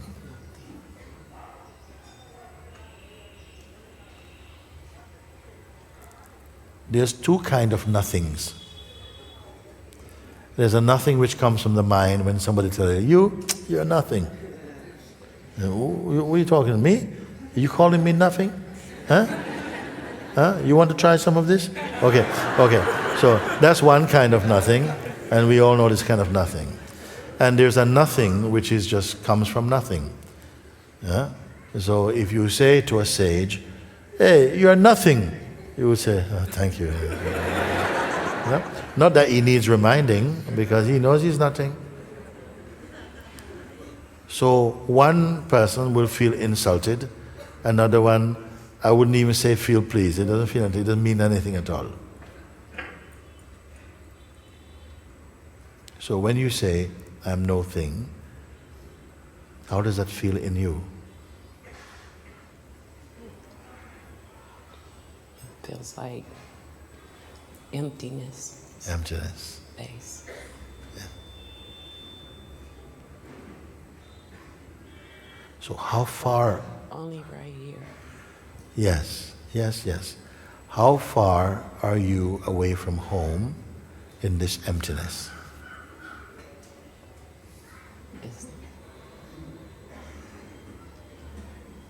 I keep going up and down. What it means? Like I'm here. Oh, did like this way? Yeah? I'm here and then I'm here. Yeah. Something is here and something is there. Some movement is happening like that. But that movement is experienced, it is watched, it is perceived, isn't it? Yeah. So therefore, the movement is just a movement that can stop. And if it stops, that is also perceived. Mm-hmm.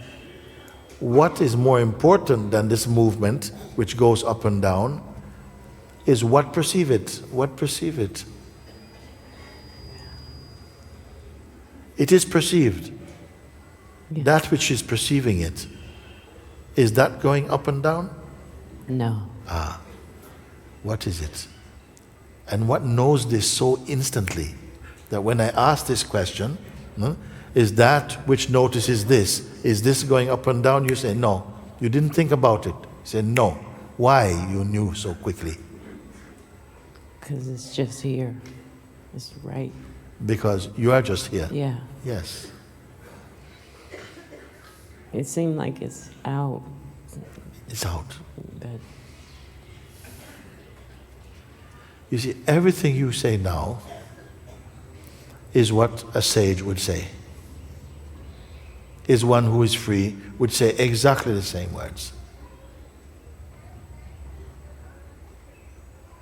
Is there any difference? Why is it that you seem to be unhappy about this?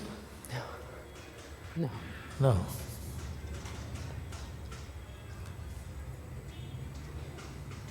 No. I'm not unhappy. I just feel like I have to let go of something. That's just a thought. Yeah. Easily let go of. Yes. I was talking to one man in London and he said like this. He says, we are talking like this, and he says, yes, but there's something there. There's something something is in the way. I said, okay, take a look. What is it? He says, I can't see.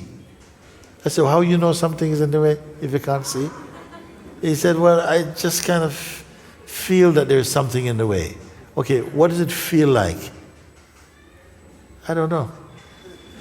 But how can you feel you can't see, you can't feel, you say something is in the way? Yeah. So it's just your mind is saying like that. It's a feeling. Something is in the way. Why should that be so significant for you? Because if you believe it strongly enough, you will believe it into existence and it will become your experience. That's how we experience. This is why I say we perceive what we conceive. You believe this thing is true, it becomes true for you.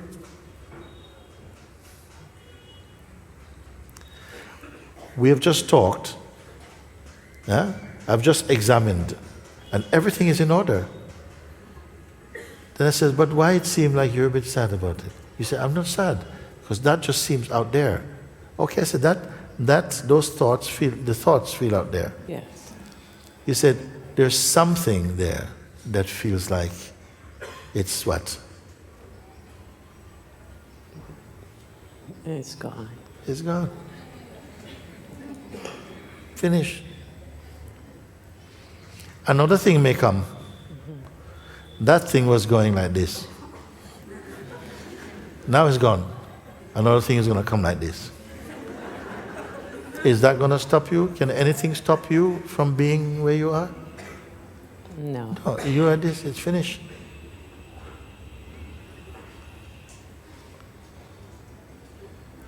It's finished before we started even. But you had to see it. You had to see it. You're free, but you don't believe it. So we have to take you through the steps. And then you say, but it was always the same.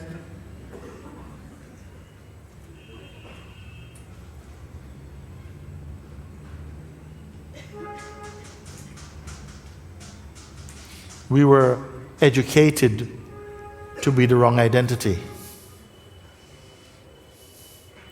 Because the world can work like that as well too. You became a number or a commodity. We can do this.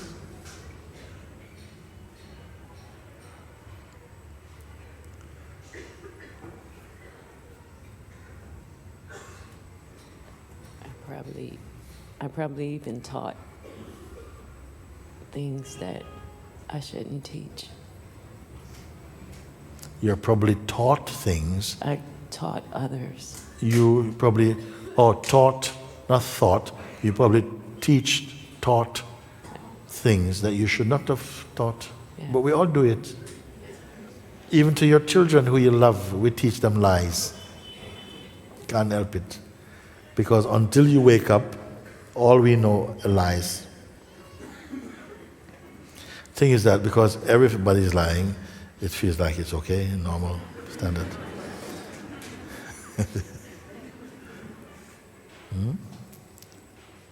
You can only know this through discovering. You're discovering, and you say, wait a second, I didn't really know if I knew that or not. I don't know if I know that. I just think I know it.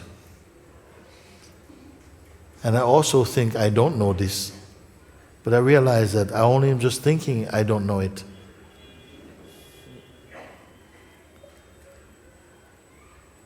This is the power of thought believed in, not just of thought. A thought without belief, it has no power. A thought with belief can start to fight.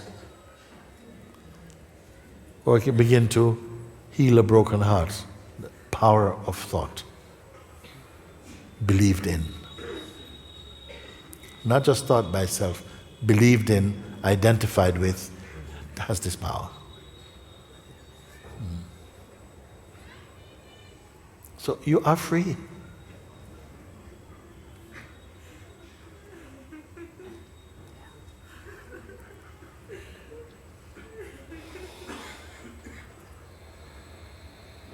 I can only show you, I can only point it out. Nobody can give it to you. You are free.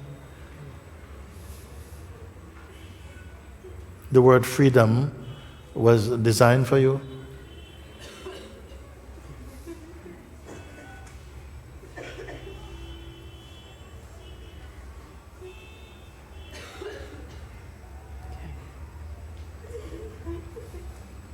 Thank you. Thank you.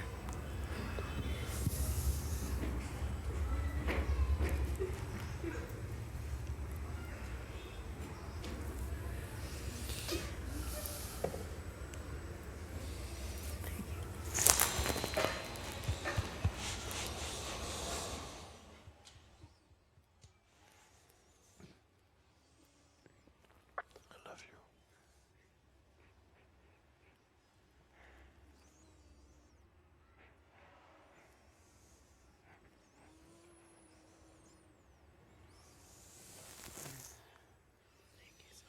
Thank you, thank you.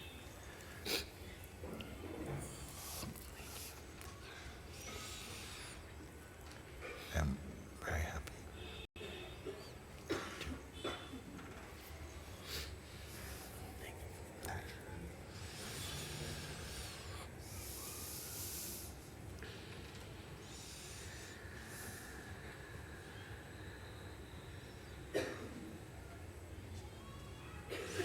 Look after your freedom. Acknowledge it. Love it. Enjoy it.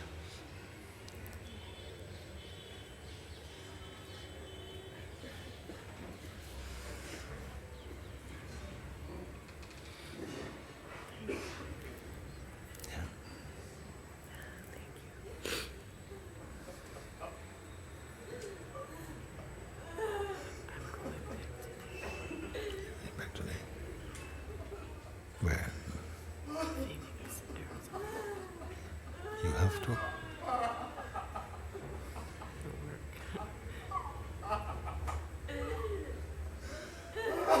Things will be different. Things will be different now.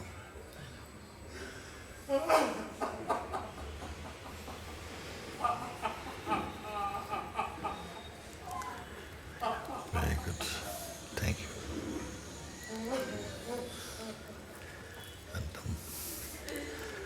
And,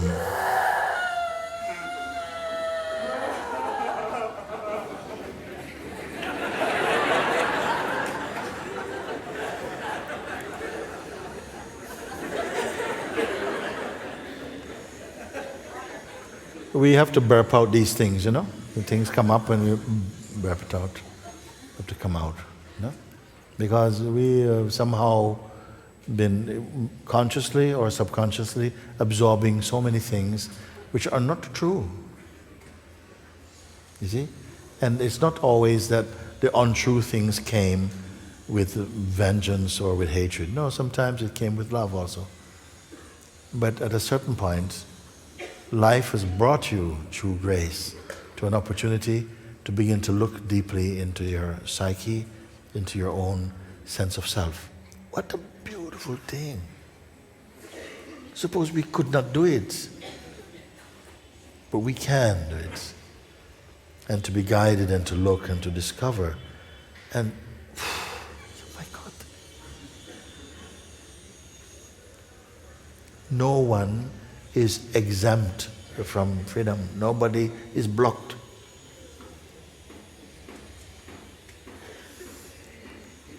But some will find it more difficult than others.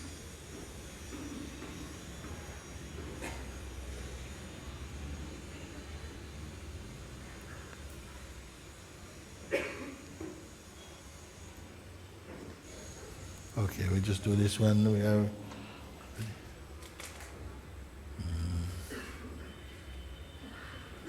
Namaskar, beloved. Forgive me for my audacity, but I really longed for this. I have these two questions for a few days that I've been marinating on them and really feeling if they would disappear by itself, but they have not, and I'm leaving very soon. So Okay. I feel I'm a jacked potato, and I've been like this for more or less for 5 years, and I've been on and off of this jacked potato trying, and it's always a little bit bitter. It's not cooked, not ready.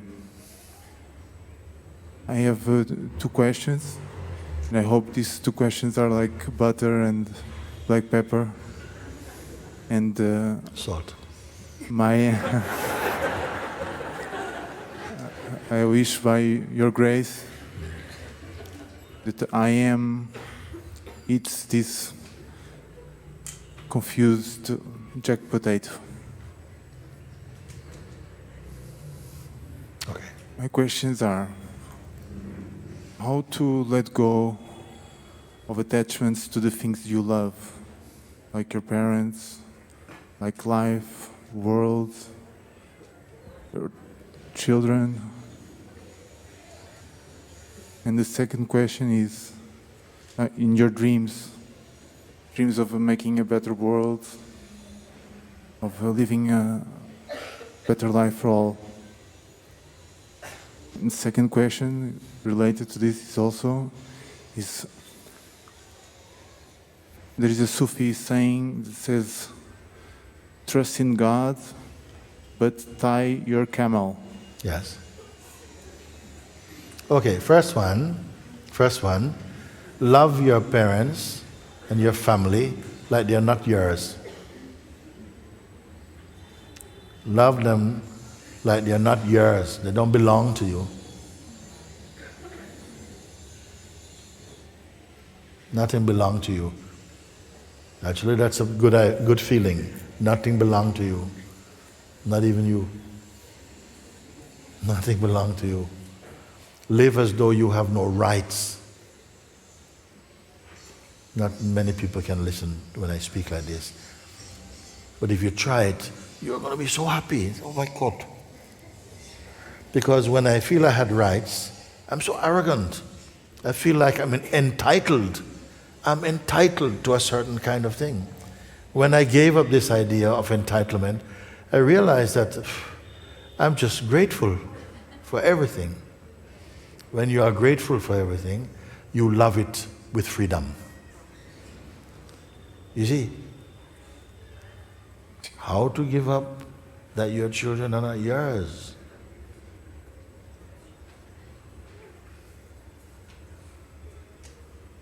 They are God's. They're not even on loan. They are good all the time. If you can have this idea, then it will prevent attachments of the wrong sort.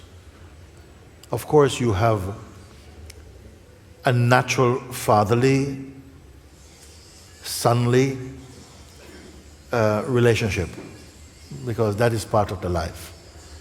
And that's the way in which love takes care of these beings, because of the sense of the relationship you have. Because of this relationship, your love turns towards them and helps them to grow.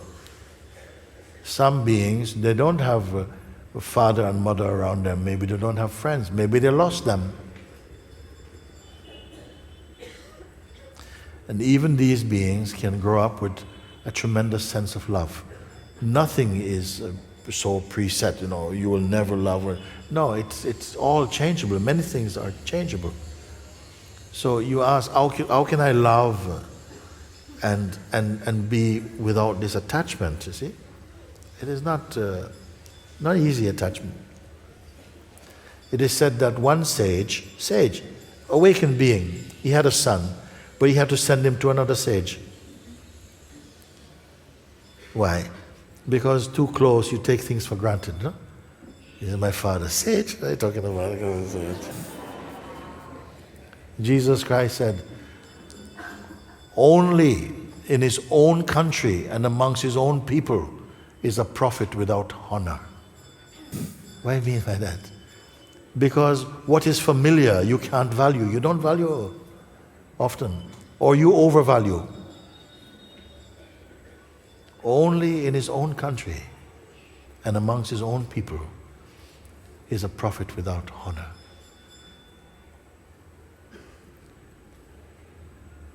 Also, while he was growing up and he was exhibiting all this wisdom and so on, and they said, isn't this the son of Mary and Joseph? Where does he get all this wisdom? He's just a carpenter.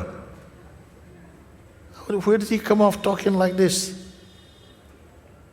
Then the people who didn't know him said, nobody ever spoke like this man. He spoke and we are silenced. Even the soldiers, yes, Holy Spirit. He spoke, we become silent.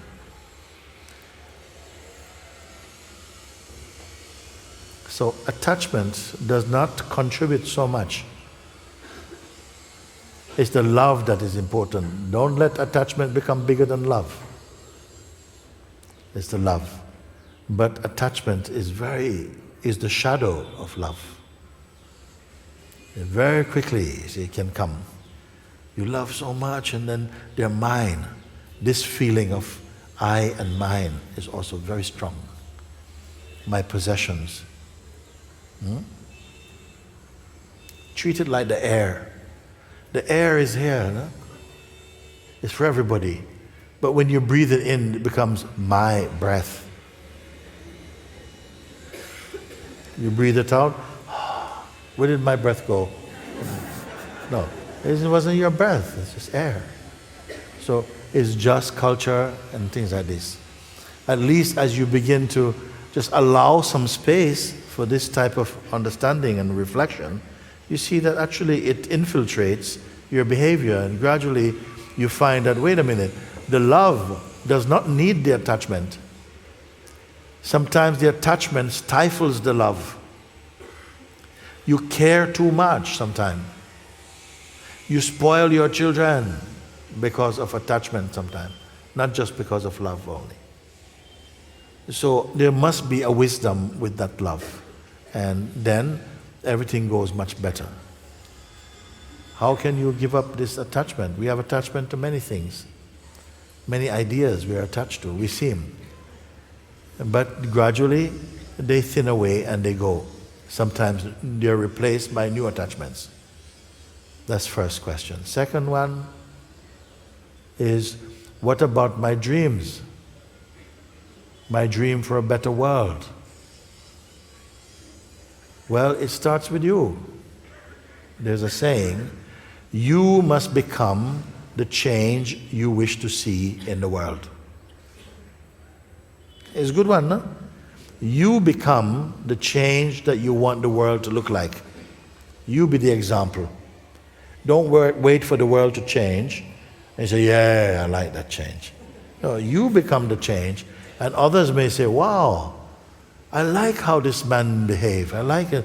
And they'll emulate you. They will try to be like you because they say, wow, it's so beautiful. I used to be so arrogant because I think that's how I had to be. But now I saw this man. He's also just like us, and he behaves with such humility and such grace. He doesn't mind to say that he's wrong. And when I hear him say he's wrong, at first I have a shock, because I would never say I'm wrong in front of my enemies, in front of my friends. But he says, no, I'm not only wrong now, I'm wrong a lot of times about things. But I'm open to learn. And I found some power in this. I said, wow, I'd like to be like you. So you have to be that thing that you say. You want a better world. Everybody say, I'd like this. I'm sure even the people who are killing many people, they say, want a better world.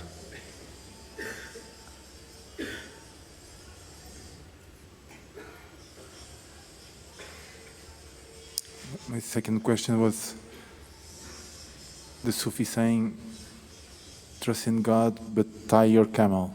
Trust in God, but tie your camel. Learn to trust in God. Not everybody trusts in God. Huh?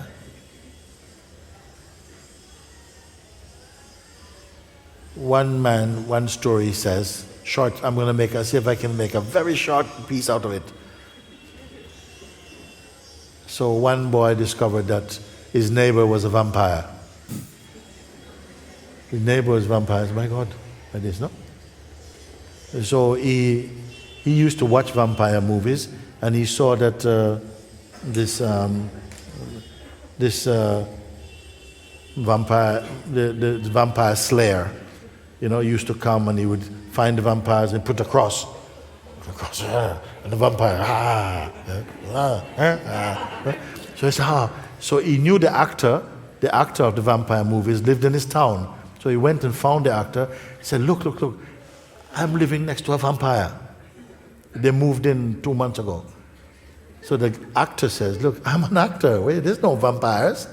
He said, no, there are vampires. He said, no. These are only props. We don't really, there's no such thing.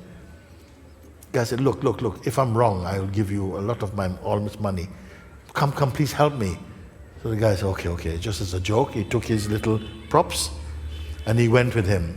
So they went to the guy and to the neighbor, knocked on the door, the neighbor let them in. Hello, how are you? Come in. So anyway, he goes inside, and then they were talking like this, and the boy was standing up looking, and there was a big mirror, and all three of them were there, and then they noticed that this vampire man doesn't have any reflection, which is a proof that he is. Okay? So the boy sees it, and he touched the actor, and the actor looking, he sees it as well. The man has no reflection. He's a real vampire. So immediately, the vampire also noticed that they notice. And so the act is finished. Okay? So the guy, the vampire actor, goes in his bag and gets the cross. And he goes, no? And the vampire goes, he said, oh, it works. So the vampire look at him and he laughs. He says, for that to work on me, you need faith. You got it? Cross.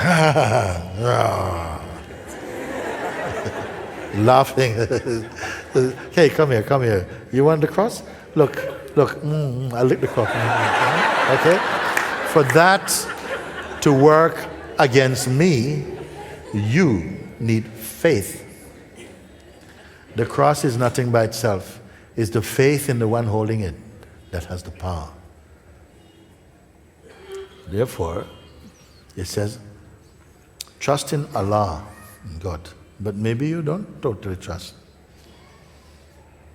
So if you don't totally trust God, and you leave your camel, somebody might ride off with him, okay? He says, learn to trust.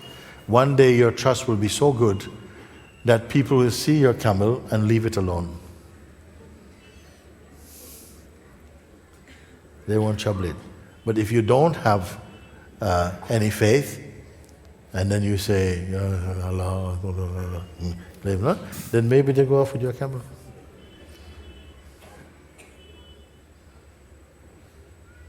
So this is one way of looking.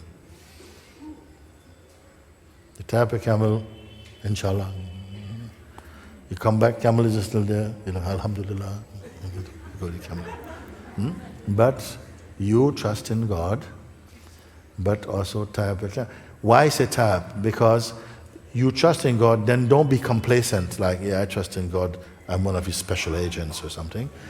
Look, I can leave my camel here and go off. He said, no. You must also show proper attitude. Follow the laws of your country as much as possible and trust in God also. That's the way I see it. Am I ready to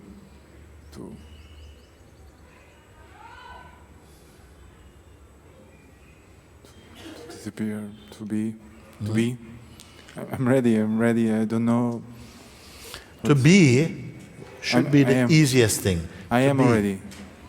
You are already. Then why you say, are you ready to be?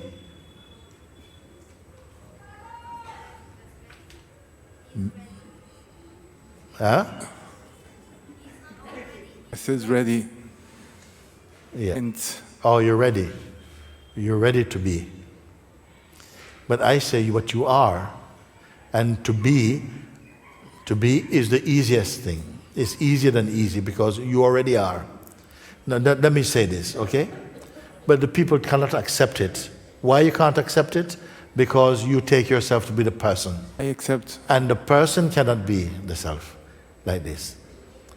Because it has a lot of psychological resistance and ideas and identities that prevents it from saying, I am that, because it knows that the self is perfect and true.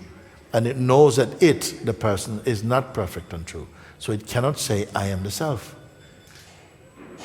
But Mooji, I am that. Yes. I just forget many times. Yes. What is your name? Physical or spiritual? Your whatever name you want to tell me. Your given name by your family. Ricardo. Ricardo. My spiritual name is Om. Okay. Ricardo. Okay? You say the name Ricardo. In fact, this is a good example. The name Ricardo, okay? That name was given to you, was given as a child, no? Ricardo. And when you accepted the name Ricardo, of course, for much of your life, you lived as Ricardo. No? During that period when you lived as Ricardo, did you have to remember that you're a Ricardo? No.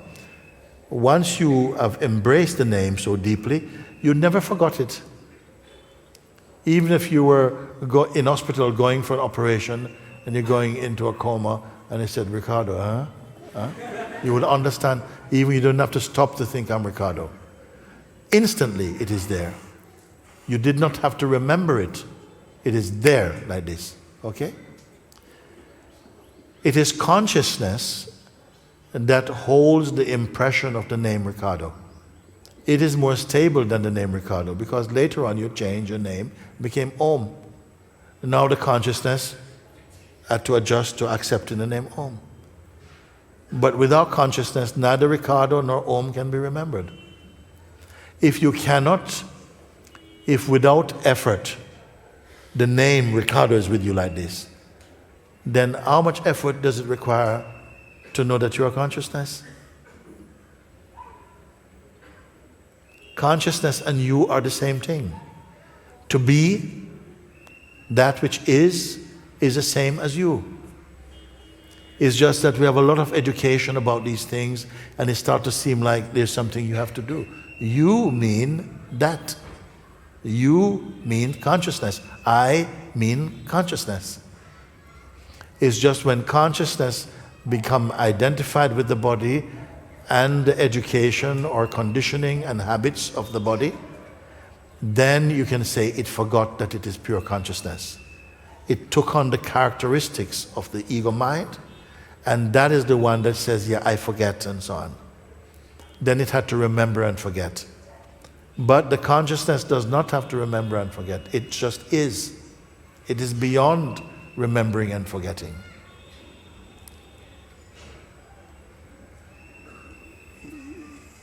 And this is changing, not because of your power to change it only, but because grace is with you.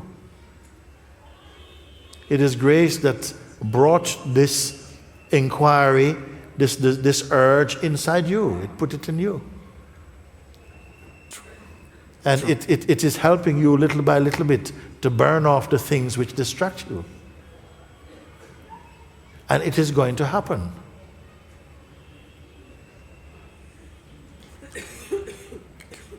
Thank you. Yes, some people it's going to happen here. They are destined to drop their mind here in Rishikesh. This season, they are destined to do it.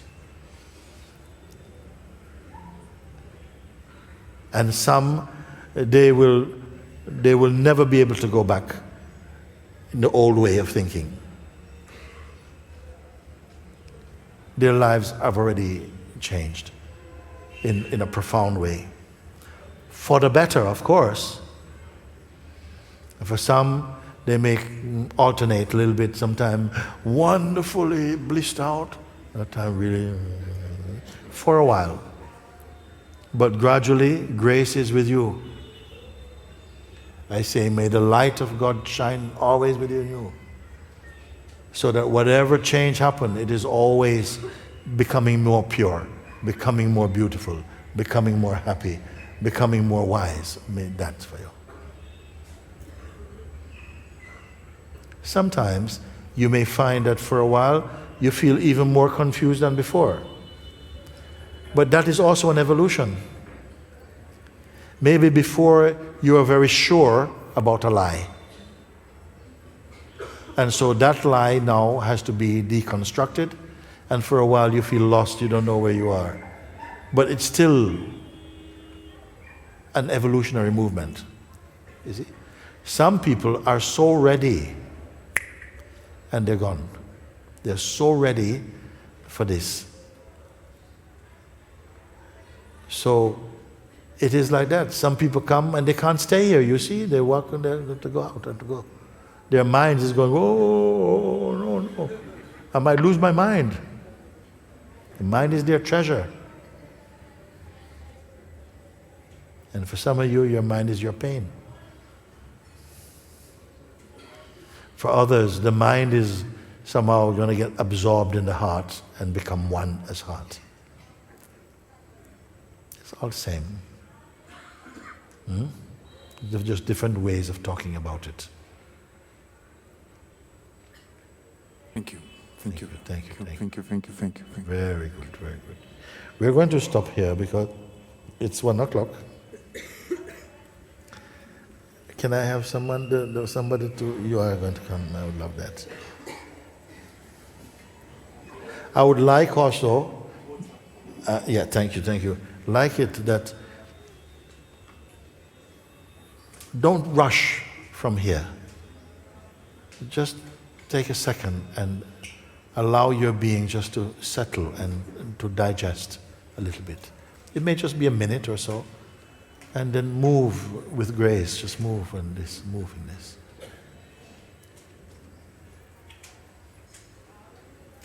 Some people, they leave early to go into darshan line. And they maybe miss an opportunity here to listen because they just want blessing. But everlasting life is here, blessing out there.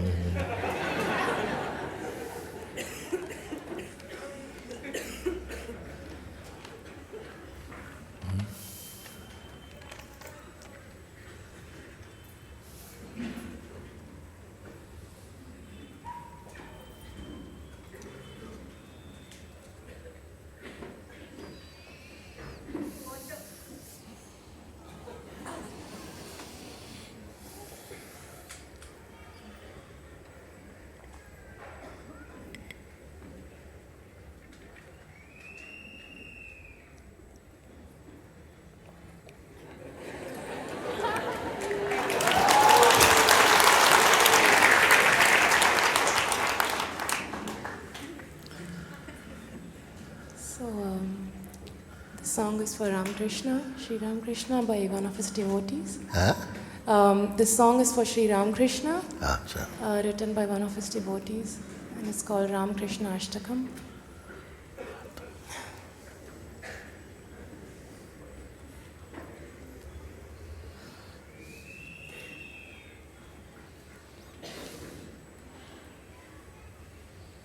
विश्वस्य धाता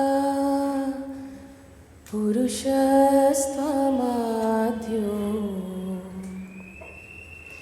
व्यक्तेन रूपेण ततं त्वयेदं हे रामकृष्ण त्वयि भक्तिहीने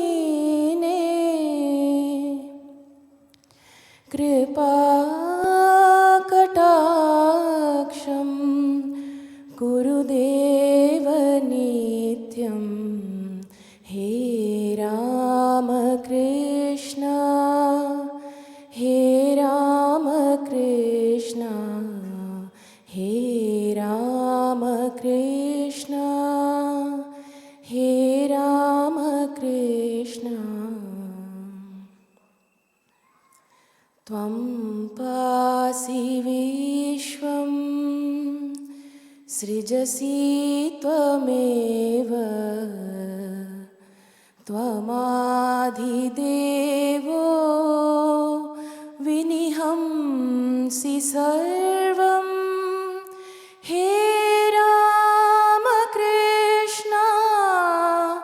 त्वयि भक्तिहीने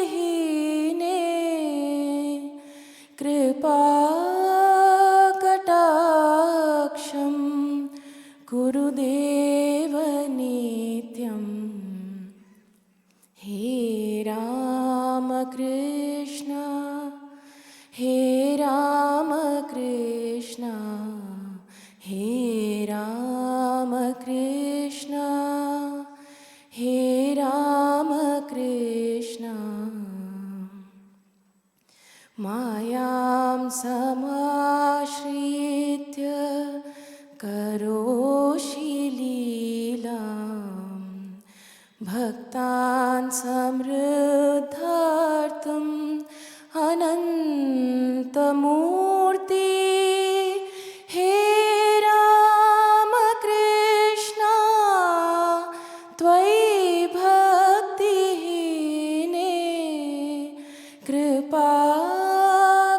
कृपाकटाक्षं गुरुदेव नित्यं हे रामकृष्ण हे रामकृष्ण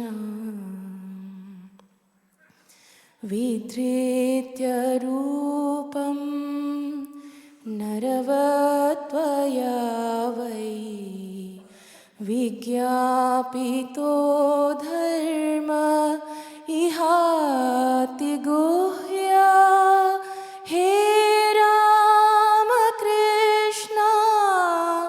त्वयि भक्तिहीने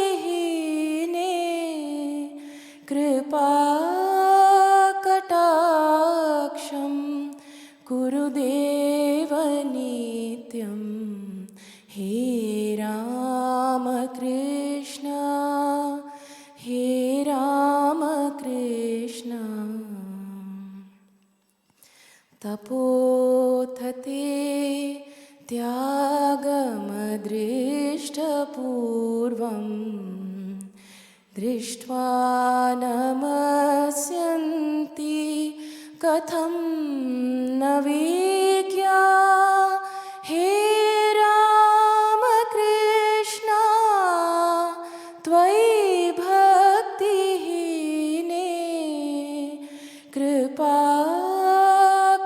कृपाकटाक्षं गुरुदेव नित्यं हे रामकृष्ण हे रामकृष्ण श्रुत्वात्र ते नाम भवन्ति भक्ता दृष्ट्वा वयं त्वां न तु भक्तियुक्ता हे रामकृष्ण त्वयि भक्तिहीने कृपाकटाक्षं कुरुदेव नित्यं हे रामकृष्ण हे रामकृष्ण सत्यं विभुं शान्तमनाधिरूपं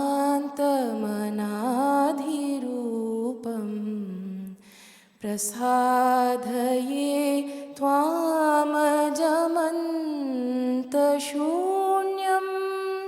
हे रामकृष्ण त्वयि भक्तिहीने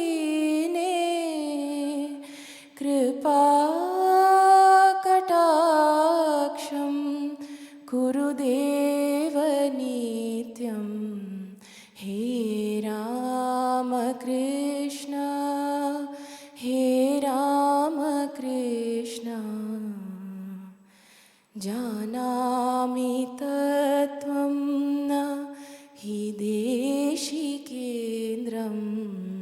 किं ते स्वरूपं किमु भावजातं हे रामकृष्ण त्वयि भक्तिहीने हे रामकृष्ण त्वयि भक्तिहीने कृपाकटाक्षं कुरुदेव नित्यं कृपाकटाक्षं कुरुदेव नित्यम्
The first letter almost sums up what I wanted to say.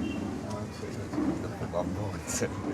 And just I wanted to feel, express my gratitude first. Thanks for making me realize the truth of my own reality. Happy. Thank you.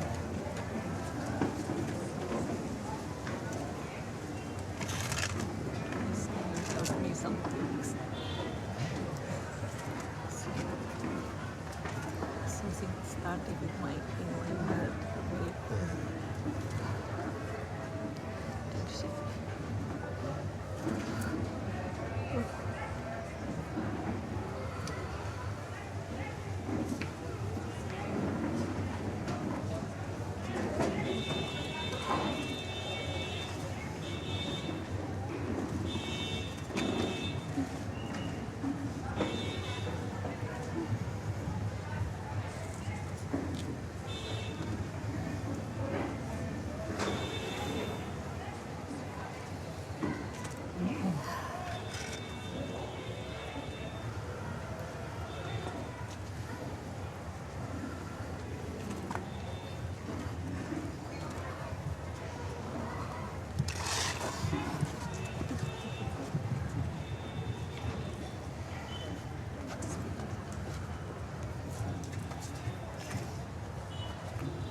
To Ramakrishna as singing.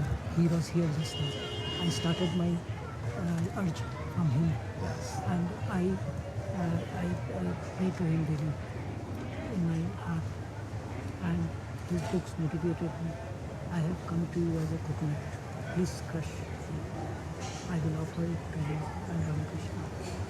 I have come to you as incense to burn me. And I feel that I can give you my fragrance. I have come to you as ghee so that you can burn me and you can give puja and love unto Ramakrishna. Please rescue me from 2, 3, 5, duality, gunas, panchabhuta. Please give me divine virtues, spiritual strength.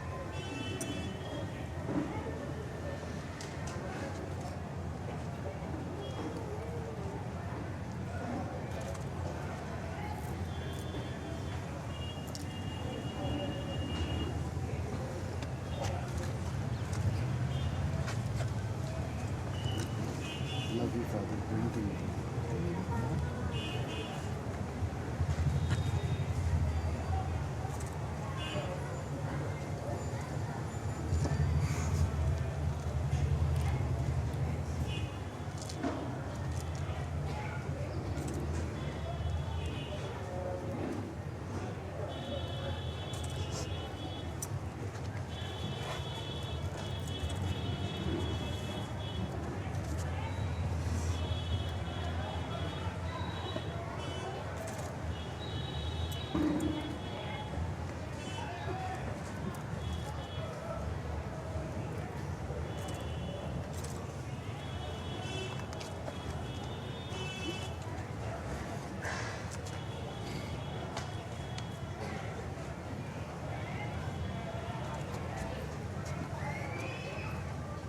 Freedom. Thank you. Your freedom. Thank you very much. You are my heart. My heart with you. Thank you.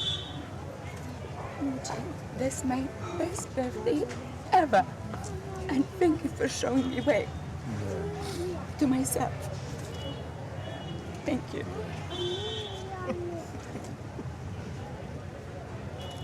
Thank you.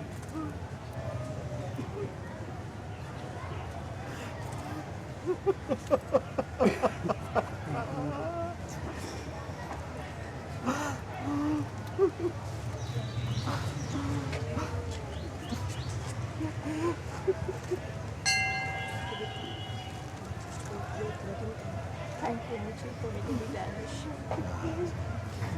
It was the best thing. Only for them today, Mooji.